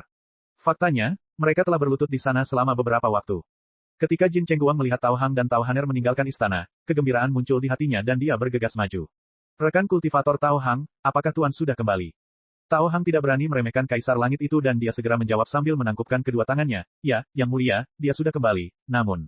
Hati mereka bergetar ketika kata-kata itu keluar dari bibir Tao Hang. Tuan memasuki pengasingan saat dia kembali. Tao Hang hanya bisa membuat laporan dengan jujur. Itu, berapa lama dia akan menyendiri? Tao Hang menggelengkan kepalanya dan mendesah, "Aku tidak tahu. Apakah kalian semua ingin kembali ke tempat tinggal masing-masing terlebih dahulu?" Jin Chengguang mendesah dalam hatinya. Namun, dia hanya bisa mempertahankan senyum di wajahnya saat dia berbicara kepada Tao Hang dan Tao Haner, "Baiklah. Aku harus merepotkan kalian untuk memberitahuku ketika Tuan meninggalkan pengasingannya. Aku ingin mengunjunginya secara pribadi untuk berterima kasih kepadanya karena telah menyelamatkan kota." Tentu saja, Tao Hang membungkuk cepat. Pada akhirnya, semua orang hanya bisa kembali ke kediaman masing-masing. Sebelum pergi, mereka semua membungkuk hormat ke arah kediaman Huang Xiaolong. Satu-satunya orang yang bertindak berbeda adalah anggota keluarga Tao. Tao De, leluhur tua keluarga Tao, menghampiri Tao Hang dan tersenyum, "Rekan kultivator, saya sudah mengirim perintah untuk menangkap Tao Xinren. Dia akan segera dibawa kembali ke kota, dan kalian dapat menanganinya sesuka kalian begitu dia kembali." Tao Hang berhenti sejenak sebelum mengucapkan terima kasih kepada Tao De. "Terima kasih banyak, leluhur tua." Air mata kebahagiaan muncul di mata Tao De saat mendengar ucapan Tao Hang. Ia buru-buru menjawab, "Rekan kultivator Tao Hang, tidak perlu memanggilku leluhurmu. Kau bisa memanggilku dengan namaku." Ketika para leluhur tua berbagai keluarga mendengar apa yang dikatakan Tao De, ekspresi aneh muncul di wajah mereka. Ini, Tao Hang ragu-ragu. "Rekan kultivator Tao Hang, keluarga Tao kami akan selalu menunggu kepulanganmu." Gairah menyala di mata Tao De dan dia melanjutkan, "Selama kamu kembali, kamu akan menjadi patriark keluarga Tao berikutnya." Tanda tanya tanda seru. Dia hanyalah seorang leluhur primal, namun leluhur tua itu bersedia mewariskan posisi patriark kepadanya. Ketika semuanya terjadi di luar, Huang Xiaolong telah menyegel dirinya dalam formasi besar perahu semesta. Dia mengambil harta karun dari ketiga harta karun dan melemparkannya ke mata formasi untuk menghasilkan ki sumber semesta. Melihat jutaan untaian ki sumber alam semesta, Huang Xiaolong duduk dengan gembira saat ia mengedarkan ketiga seni penciptaan. Ia mulai memurnikan ki saat ia memahami misteri alam semesta. 3 dunia besar di dalam dirinya menyedot ki sumber alam semesta di sekitarnya dengan cepat. Beberapa tahun kemudian, Huang Xiaolong menyempurnakan sedikit energi terakhir dalam formasi dan dia memperoleh cukup banyak selama kultivasinya. Ia memurnikan seluruh tubuhnya selama putaran kultivasi ini. Di masa lalu, Huang Xiaolong mengalami peningkatan kekuatan yang mengejutkan saat ia melahap kekuatan Huang Sheng, Awo Wanshan, dan yang lainnya menggunakan kekuatan pohon Dewa Naga Bintang dan 4 api asal semesta. Ketika itu terjadi, ada banyak bahaya tersembunyi yang terkubur di tubuhnya. Mereka mencapai tingkat yang mengerikan, dan jika bukan karena fakta bahwa ia menemukannya, segalanya mungkin akan menjadi bencana. Jika dia terus melahap garis darah Huang Long, bahaya tersembunyi di tubuhnya akan meletus seperti gunung berapi besar. Ketika itu terjadi, jiwa daunnya akan hancur dan hati daunnya akan meledak. Tidak akan ada yang dapat menyelamatkannya saat itu. Beruntung baginya, ki sumber alam semesta di perahu alam semesta dan berbagai kekuatan yang dikandungnya berhasil memurnikan tubuhnya. Selama ia terus berkultivasi dalam formasi agung perahu alam semesta, ia akan mampu membersihkan tubuhnya. Ketika itu terjadi, ia akan mampu memasuki tahap penyelesaian agung alam dewa penciptaan. Ia beruntung karena berhasil memperoleh perahu semesta. Butiran keringat menetes dari dahinya saat menyadari akibatnya. Huang Xiaolong menenangkan dirinya sebelum meninggalkan istananya. "Tuan," Tao Hang melompat kegirangan saat melihat sosok Huang Xiaolong. Ia tidak menyangka Huang Xiaolong akan bangkit dari kultivasinya secepat ini. "Tuan," Tao Han menampakkan senyum kecil nan manis di sampingnya. Mengangguk sedikit, Huang Xiaolong terkekeh, "Haner semakin cantik dari hari ke hari." Itu benar, mungkin karena kultivasinya di jalan pedang, tetapi ada aura kepahlawanan yang tumbuh di sekelilingnya dan itu menonjolkan kecantikannya. Ini, Tao Han'er tersipu dan dia tidak berani menatap mata Huang Xiaolong. Tuan Jin Hai dan leluhur lama keluarga Wei, Wei Zi, telah kembali ke kota.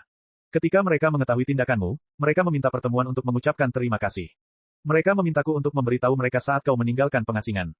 Huang Xiaolong tertawa santai, baiklah, panggil mereka. Tao Hang tersenyum saat menyadari bahwa kali ini dia tidak perlu menyinggung para bangsawan besar lainnya. Baik, Tuan. Dia segera meninggalkan istana untuk memberitahu para ahli dari kerajaan surgawi dan keluarga Wei. Tuan, apakah menurutmu aku akan mampu memasuki alam dewa penciptaan dengan bakatku? Tanya Tao Han saat melihat Tao Hang telah tiada. Huang Xiaolong menatapnya dalam diam, dan akhirnya tersenyum, bakat adalah hal kedua. Selama kamu berkultivasi dengan sepenuh hati, kamu pasti akan memasuki alam dewa penciptaan suatu hari nanti. Dengan rasa gembira memenuhi hatinya, Tao Han'er menganggukkan kepalanya. Bab 3597, 5 teratas. Tidak lama kemudian, Jin Hai dan Wei Zi pun tiba. Meskipun mereka adalah dewa pencipta, mereka sangat hormat saat berbicara kepada Huang Xiaolong. Di aula utama, Huang Xiaolong mengundang mereka untuk duduk. Ketika pasukan mayat hantu menyerang kota di masa lalu, kamu berhasil menyelamatkan kota itu seorang diri. Kami sangat berterima kasih kepada rekan kultivator. Jin Hai berdiri dan menangkupkan tinjunya. Sambil melambaikan tangannya, Huang Xiaolong terkekeh, tidak apa-apa. Wei Zi segera berdiri, dan membungkuk hormat, keluarga Jin dan keluarga Wei kami berhasil mengumpulkan beberapa pil tingkat penciptaan, dan ramuan tingkat penciptaan. Kami memiliki 2 urat spiritual tingkat alam semesta, dan kami ingin mempersembahkannya kepada sesama kultivator untuk menyelamatkan kota. Dia menyerahkan cincin spasial setelah berbicara. Huang Xiaolong tidak menolak hadiah itu. Saya datang ke tanah tanpa batas belum lama ini, dan saya tidak terbiasa dengan situasi di sini. Tolong beri saya pencerahan. Huang Xiaolong tersenyum. Berdiri tegak, Wei Zi dan Jin Hai berdiri tegap. Kami akan menjawab pertanyaan Anda semampu kami. Sejak mendengar laporan itu, mereka sudah menduga bahwa Huang Xiaolong bukan berasal dari tanah tanpa batas. Lagi pula, dia terlalu kuat. Jika dia berasal dari tanah tanpa batas, namanya pasti sudah lama menggemparkan dunia. Karena itu, mereka tidak menanyainya mengenai fakta bahwa dia tidak mengenal tanah tanpa batas. Segera setelah itu, dia menanyakan banyak pertanyaan kepada mereka tentang situasi terkini. Huang Xiaolong menaklukkan 5 raja binatang buas di masa lalu dan melihat melalui ingatan mereka untuk mendapatkan gambaran yang lebih jelas tentang tanah tanpa batas. Meski begitu, 5 raja binatang buas bukanlah dewa penciptaan, dan rahasia dunia disembunyikan dari mereka. Sebagai ahli di alam dewa penciptaan, Jin Hai dan Wei Zi jauh lebih dapat diandalkan dalam hal informasi mengenai tanah tanpa batas. Pertanyaan pertama yang diajukan Huang Xiaolong adalah tentang kekuatan Master tanpa batas. Karena saat ini dia berada di wilayah orang lain, dia harus tahu seberapa kuat mereka. Ketika mereka mendengar pertanyaannya, mereka berdua terkejut. Master tanpa batas memiliki 2 dunia besar, dan kami tidak dapat memperkirakan kekuatannya. Namun, ada rumor yang beredar bahwa ia berhasil mengumpulkan 17 hingga 18 miliar unit energi kosmos agung. Jin Hai mengerutkan kening. Memang, Huang Xiaolong mendengus dalam hatinya. Di masa lalu, dia berhasil memperkirakan kekuatan Master tanpa batas setelah melihat batasan dalam jiwa Dao Jinsi. Dia menduga bahwa pria itu sedikit lebih lemah darinya, dan ternyata, dia benar. Dia terus bertanya tentang berbagai ahli alam dewa penciptaan di tanah tanpa batas. Jumlah mereka tidak terlalu banyak dengan 2 dunia besar. Namun, dia terkejut oleh kenyataan bahwa ada lebih dari 6.000 ahli alam dewa penciptaan di tanah tanpa batas. Ada lebih dari 1.000 ahli alam dewa penciptaan di alam semesta pertama, tetapi itu hanya sebagian kecil dari mereka yang ada di tanah tanpa batas. Ada lusinan daerah yang belum dijelajahi di ruang angkasa tak dikenal. Segera setelah itu, Jin Hai dan Wei Zi mengungkapkan bahwa ada lebih dari 40 wilayah di ruang tak dikenal, dan tanah tanpa batas berada di posisi tengah. Ketika Huang Xiaolong bertanya tentang ahli terkuat di ruang tak dikenal, Jin Hai dan Wei Zi terdiam sejenak. Mereka terkejut karena Huang Xiaolong tidak tahu siapa ahli terkuat itu. Aku telah lama menyendiri, aku baru saja muncul, dan aku tidak tahu siapa orang terkuat di sini. Huang Xiaolong menjelaskan. Keduanya terkesiap ketakutan. Tidak banyak orang yang seperti Huang Xiaolong. Ahli terkuat di ruang tak dikenal adalah iblis ganas, hantu biru, penguasa naga, Su Chen, dan dewa kematian. Kelimanya memiliki kekuatan yang sebanding. Jin Hai menjelaskan, mereka adalah ahli yang memiliki hampir 20 miliar unit energi kosmos agung. Mengenai kekuatan tempur mereka, itu jauh melampaui ranah mereka saat ini. Huang Xiaolong sedikit terkejut ketika mendengar pernyataan itu, tetapi itu sesuai dengan harapannya. Mereka mungkin kuat, tetapi dia memiliki 18 miliar unit energi kosmos agung. Dengan pohon Dewa Naga Bintang dan perahu semesta, kemampuan bertarungnya telah jauh melampaui levelnya. Satu-satunya hal yang mengejutkannya adalah kenyataan bahwa ada beberapa orang yang berhasil menciptakan 2 dunia besar. Tentu saja, tidak ada orang yang memiliki 3 dunia besar. Huang Xiaolong adalah satu-satunya dewa penciptaan yang memiliki 3 dunia besar. Selama dia memiliki cukup sumber daya, hanya masalah waktu sebelum dia melampauinya. Jumlah dewa pencipta mungkin beberapa kali lipat dari alam semesta pertama, tetapi jarang ada ahli di tingkat Su Qiming dan Hao Jin.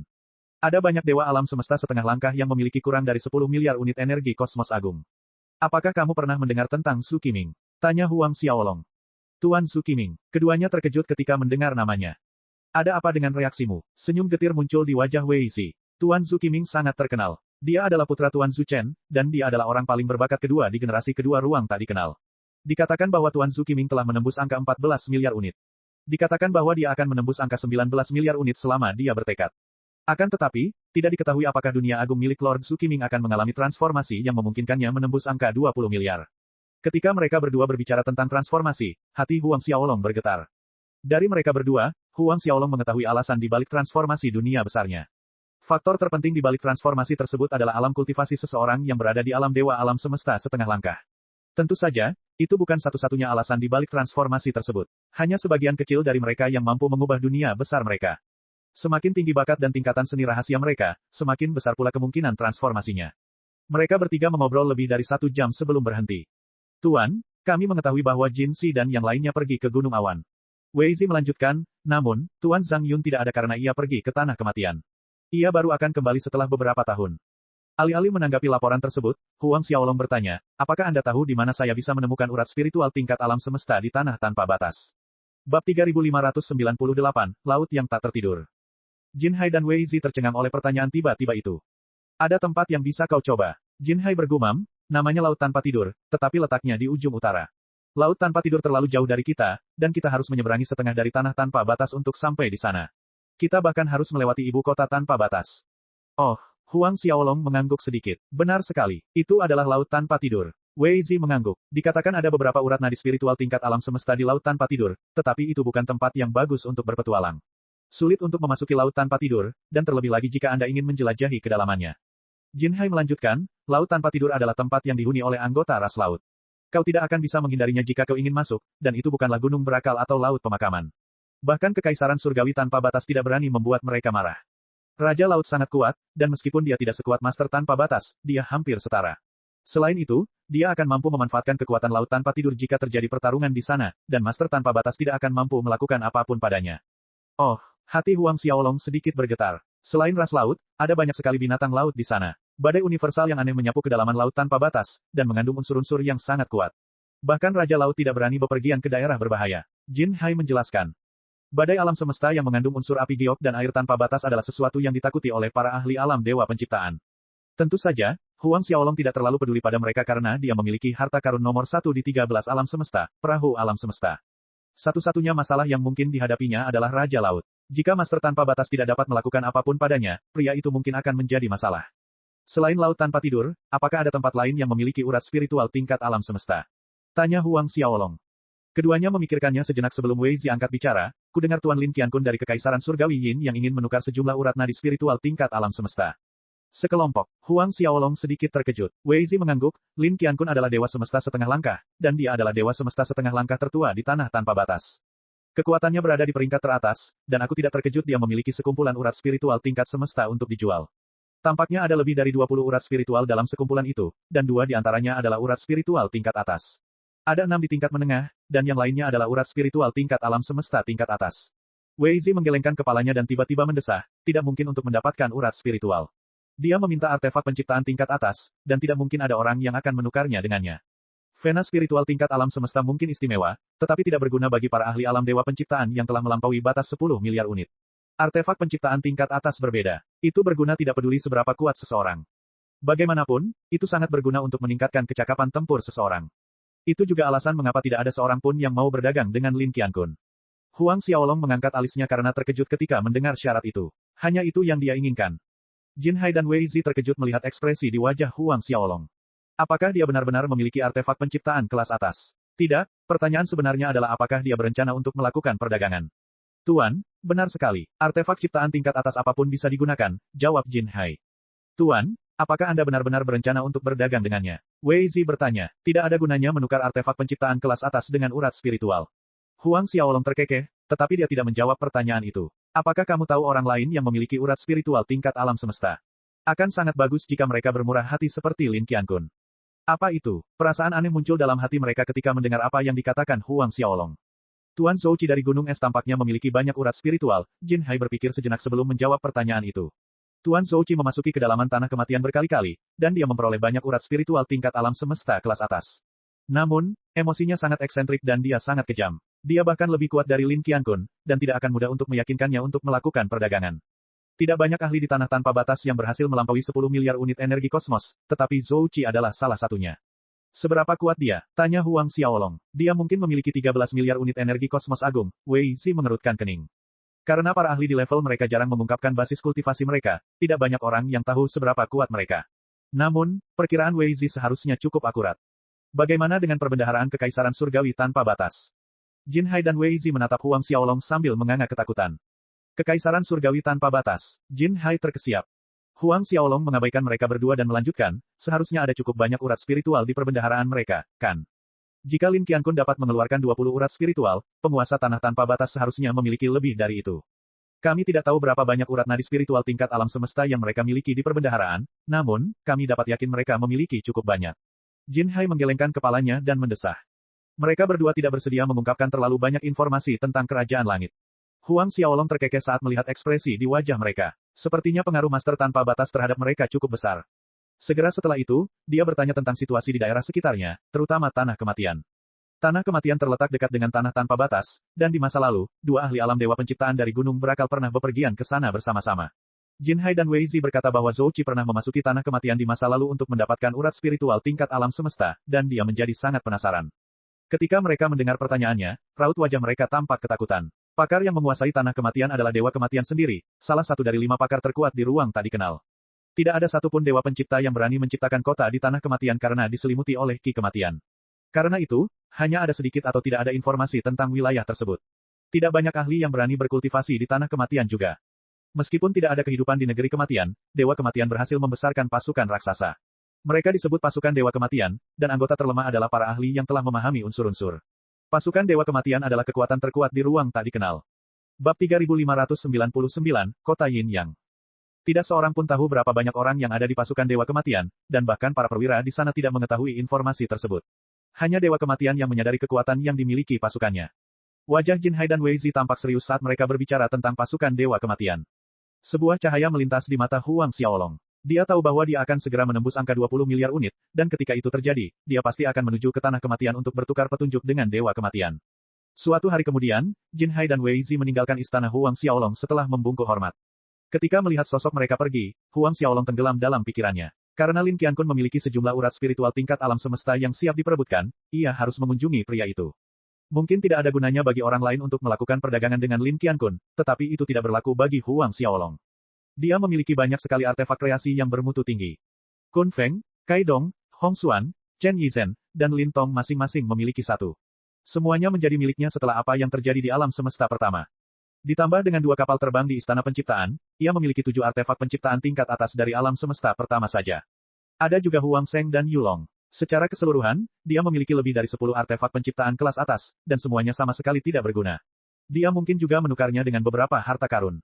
Beberapa saat kemudian, Huang Xiaolong memanggil Tao Hang dan Tao Haner. Tuan, apakah Anda benar-benar berencana untuk pergi ke Kekaisaran Surgawi Yin Yang? Tao Hang dan Tao Haner terkejut dengan keputusannya yang tiba-tiba. Mereka berdua selalu takut kalau Huang Xiaolong akan meninggalkan Kekaisaran Surgawi Laut Emas, dan sepertinya hari itu telah tiba. Benar sekali. Dari apa yang dikatakan Jin Hai dan Wei Zi, Lin Qiankun memiliki sejumlah urat spiritual tingkat alam semesta yang ingin dia perdagangkan. Aku akan pergi ke sana dalam beberapa hari. Kami akan mengikutimu ke kota Yin Yang, kata Tao Haner. Huang Xiaolong menggelengkan kepalanya perlahan dan mendesah, tidak. Kau bisa tinggal di sini dan terus berkultivasi dengan tenang. Aku akan meminta beruang emas, naga racun, serigala perak, dan singa hitam untuk tetap tinggal di sini dan membimbingmu dalam kultivasimu. Setelah aku pergi, kau bisa mencari Jin Hai dan Wei Zi jika kau menemui masalah. Aku sudah berbicara dengan mereka sebelumnya, dan mereka pasti akan menyelesaikan masalah apapun yang kau hadapi. Sebenarnya, dia tidak perlu mengatakan apapun dan mereka berdua akan membantu Tao Hang dan Tao Haner. Namun, mata Tao Han mulai memerah karena air mata hampir jatuh dari matanya. Aku benar-benar ingin mengikutimu ke kota Yin Yang. Huang Xiaolong tertegun sejenak dan menatapnya dalam diam. Tao Hang segera menarik lengan bajunya dan berteriak, Haner, kau hanya akan merepotkan Tuan jika kau mengikutinya. Air mata mulai mengalir di wajahnya, dan Huang Xiaolong segera melambaikan tangannya sebagai tanggapan. Tidak ada yang merepotkan tentang hal itu. Namun, aku tidak akan tinggal di sana lama-lama. Di masa depan, aku akan pergi ke Gunung Es untuk bertemu Zhouqi. Aku bahkan mungkin pergi ke laut tanpa tidur. Jika kau mengikutiku, kultivasimu akan terpengaruh. Kami akan berkultivasi dengan baik bahkan jika kami mengikutimu kemana-mana, Tao Haner cemberut. Terdiam sejenak, Huang Xiaolong akhirnya menghela napas, baiklah. Saat kita tiba di kota Yinyang, kau bisa tinggal di sana untuk beberapa waktu untuk berkultivasi. Saat aku pergi ke Gunung Es dan Laut tanpa tidur di masa depan, kau tidak akan bisa mengikutiku lagi. Itu terlalu berbahaya. Baiklah, Tao Haner menampakkan senyum cemerlang setelah mendengar apa yang dia katakan sementara emosi yang rumit memenuhi hati Tao Hang. Beberapa hari kemudian, Huang Xiaolong berangkat ke kota Yin yang bersama mereka berdua dan 5 raja binatang. Jin Hai dan Wei Zi memimpin para ahli dari berbagai keluarga untuk mengantarnya pergi. Ketika mereka melihat sosoknya yang pergi, Wei Zi berkata dengan lembut kepada Jin Hai, "Saudara Jin Hai, apakah menurutmu Lord Huang benar-benar seorang dewa alam semesta setengah langkah?" Setengah langkah dewa alam semesta. Jin Chengguang dan yang lainnya hampir pingsan saat mendengar evaluasinya. Para anggota keluarga tahu merasakan kaki mereka menjadi lunak. Mungkin, Jin Hai terdiam sejenak sebelum menjawab. Dia sendiri tidak yakin. Lagi pula, hanya dewa alam semesta setengah langkah yang memiliki artefak penciptaan tingkat atas. Jin Hai menoleh untuk menatap semua orang dan menggeram, kami hanya menebak-nebak tentang kekuatan Lord Huang. Tak seorang pun dari kalian diizinkan menyebarkan rumor. Jika Lord Huang mendengar sesuatu di luar sana, dia pasti akan membalas dendam kepada kalian. Jin Chengguang dan yang lainnya segera bersumpah untuk menjaga diri mereka sendiri. Beberapa hari kemudian, Huang Xiaolong dan yang lainnya meninggalkan wilayah Kekaisaran Surgawi Laut Emas. Mereka masih cukup jauh dari Kekaisaran Surgawi Yin Yang, dan Huang Xiaolong memutuskan untuk menggunakan kapal terbang naga biru. Karena kapal terbang naga biru telah melampaui level artefak penciptaan kelas atas, butuh waktu kurang dari sebulan untuk sampai di sana. Begitu mereka memasuki wilayah Kekaisaran Surgawi Yin Yang, Huang Xiaolong mengambil kapal terbang itu. Mereka menunggangi Raja Binatang saat menuju ibu kota. Setelah beberapa hari, mereka tiba. Karena Lin Qiankun adalah dewa semesta setengah langkah tertua di tanah tanpa batas, statusnya adalah sesuatu yang tidak dapat dibandingkan dengan Jin Hai. Jin Hai baru saja memasuki tahap penyelesaian besar alam dewa penciptaan, dan Lin Qiankun sudah menjadi dewa semesta setengah langkah. Kota Yin yang beberapa kali lebih besar dari kota Laut Emas. Di sini terlalu ramai. Tao Haner tidak dapat menahan diri untuk berseru saat mereka tiba. Mereka berdua merasa seperti orang desa sekarang setelah memasuki kota Yin Yang. Tao Hang dan Tao Haner tercengang melihat bangunan-bangunan di sepanjang jalan. Huang Xiaolong terkekeh saat melihat ekspresi kegembiraan di wajah Tao Haner. Aku mendengar dari Jin Hai bahwa ada hidangan yang disebut Phoenix Mandi di kota ini. Mari kita coba nanti malam. Meskipun Huang Xiaolong merupakan seorang ahli di tahap penyelesaian besar dari alam dewa penciptaan, dia masih suka menikmati makanan lezat. Baiklah, Tao Haner melompat kegirangan. Adapun Tao Hang, dia terkekeh pelan, dulu di Kekaisaran Langit Laut Emas, aku mendengar banyak ahli membicarakan tentang Phoenix Mandi.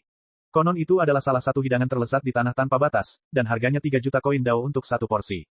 3 juta koin dao. Tao Haner tercengang. Dia hanyalah seorang saint sejati, dan 10.000 koin dao adalah harta karun baginya. Apalagi 3 juta. Huang Xiaolong tertawa, kita akan mencari rumah Jin Hai di kota sebelum pergi makan malam. Ketika Jin Hai mengetahui bahwa Huang Xiaolong akan pergi ke sana, dia memberikan Huang Xiaolong rumah bangsawan yang dimilikinya di kota itu. Rumah bangsawan itu adalah sesuatu yang dibelinya sejak lama, dan sudah kosong sejak dia membelinya.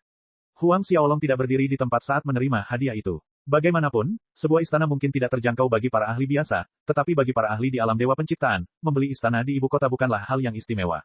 Mungkin dia hanya perlu mengeluarkan sedikit uang, tidak lebih. Bab 3600, Pangeran Yingwu.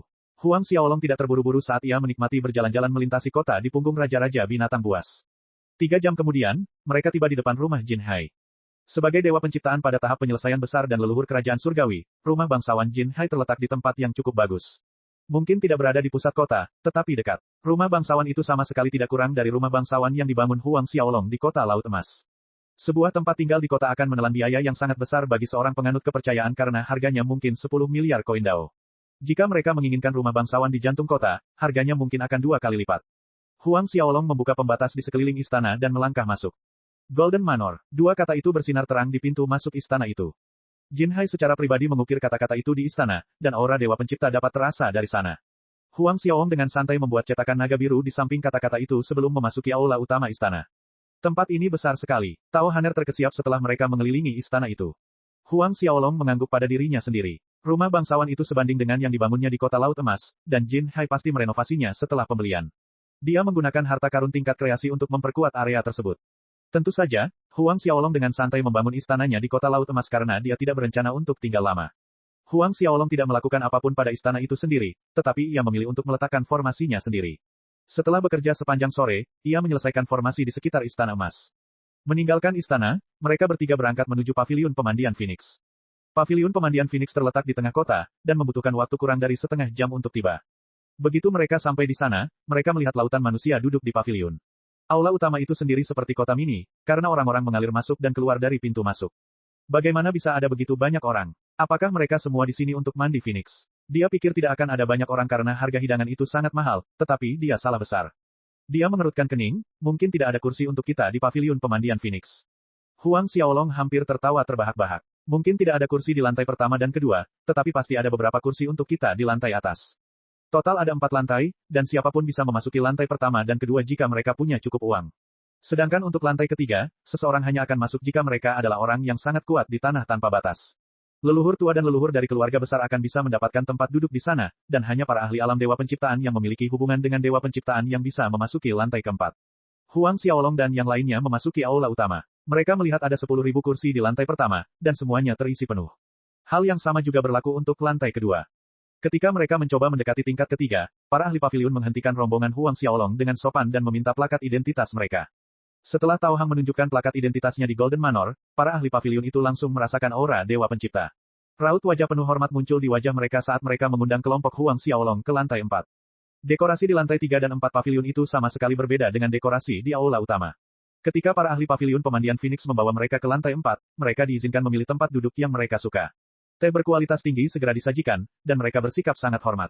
Kurang dari 1/5 lantai keempat ditempati karena semua orang di sana memiliki hubungan dengan para ahli alam Dewa Penciptaan. Sebagai leluhur primal dan orang suci sejati, Tao Haner dan Tao Hang langsung menonjol. Tidak seorang pun tahu bagaimana mereka berhubungan dengan Dewa Penciptaan.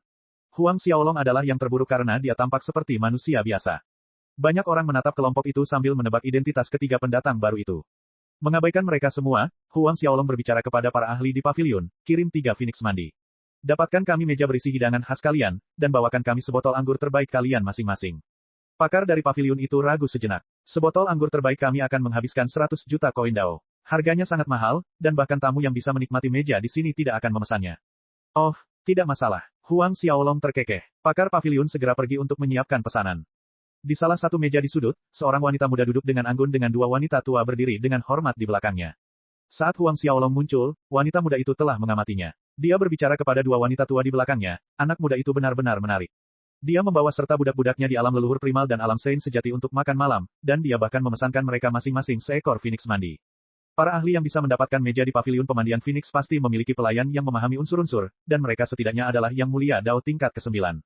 Itulah pertama kalinya ada orang yang melihat leluhur primal dan orang suci sejati menikmati makan malam di lantai 4. Salah satu pakar tua itu mencibir, benar-benar lelucon. Anak muda itu benar-benar tidak peduli dengan reputasinya. Namun, nadanya tiba-tiba berubah, Putri Yi, mungkin memang begitu, tapi dia jelas bukan orang yang bisa kita hadapi. Pakar tua lainnya mengangguk, tadi aku menggunakan teknik rahasia untuk menyelidiki kekuatan anak muda itu. Aku khawatir dia lebih kuat dari yang bisa kita bayangkan. Wanita muda itu tersentak pelan sebagai tanggapan, apakah itu berarti bahwa anak muda itu adalah seseorang yang telah memahami ke-13 elemen hingga tingkat kesempurnaan yang agung? Kedua ahli yang berdiri di belakangnya adalah Dao yang mulia yang telah memahami unsur-unsur hingga tingkat kesempurnaan agung dan mendekati 1,3 miliar unit energi kosmos agung. Jika mereka tidak dapat melihat kekuatan Huang Xiaolong, dia pastilah seorang ahli tertinggi. Mereka menganggukkan kepalanya perlahan. Menurutmu, bagaimana dia dibandingkan dengan Ying Wuyu? Tanyanya tiba-tiba. Mereka terkejut. Anak muda ini jelas jauh dari kata mampu menyamai Pangeran Ying. Namun, aku mengirim seseorang untuk menyelidiki identitasnya, dan anak itu menggunakan plakat Golden Manor untuk memasuki lantai 4. Jin Hai memiliki banyak putra, tetapi Jin Chengguang adalah satu-satunya yang telah memahami ke-13 elemen hingga tingkat kesempurnaan. Pemuda itu bukanlah Jin Chengguang. Ekspresi keraguan terbentuk di wajah mereka. Sebelum seorang pun dapat mengatakan apapun lagi, keributan terjadi di lantai 4 paviliun. Pangeran Ying Wuyu telah tiba. Semua orang melihat ke arah pintu masuk lantai 4, dan seorang pemuda berjubah perak perlahan masuk. Ada senyum tipis di wajahnya, dan dia memancarkan aura tekanan yang istimewa. Saat dia tiba, dia melihat Putri Yi dan dia pun berjalan mendekat.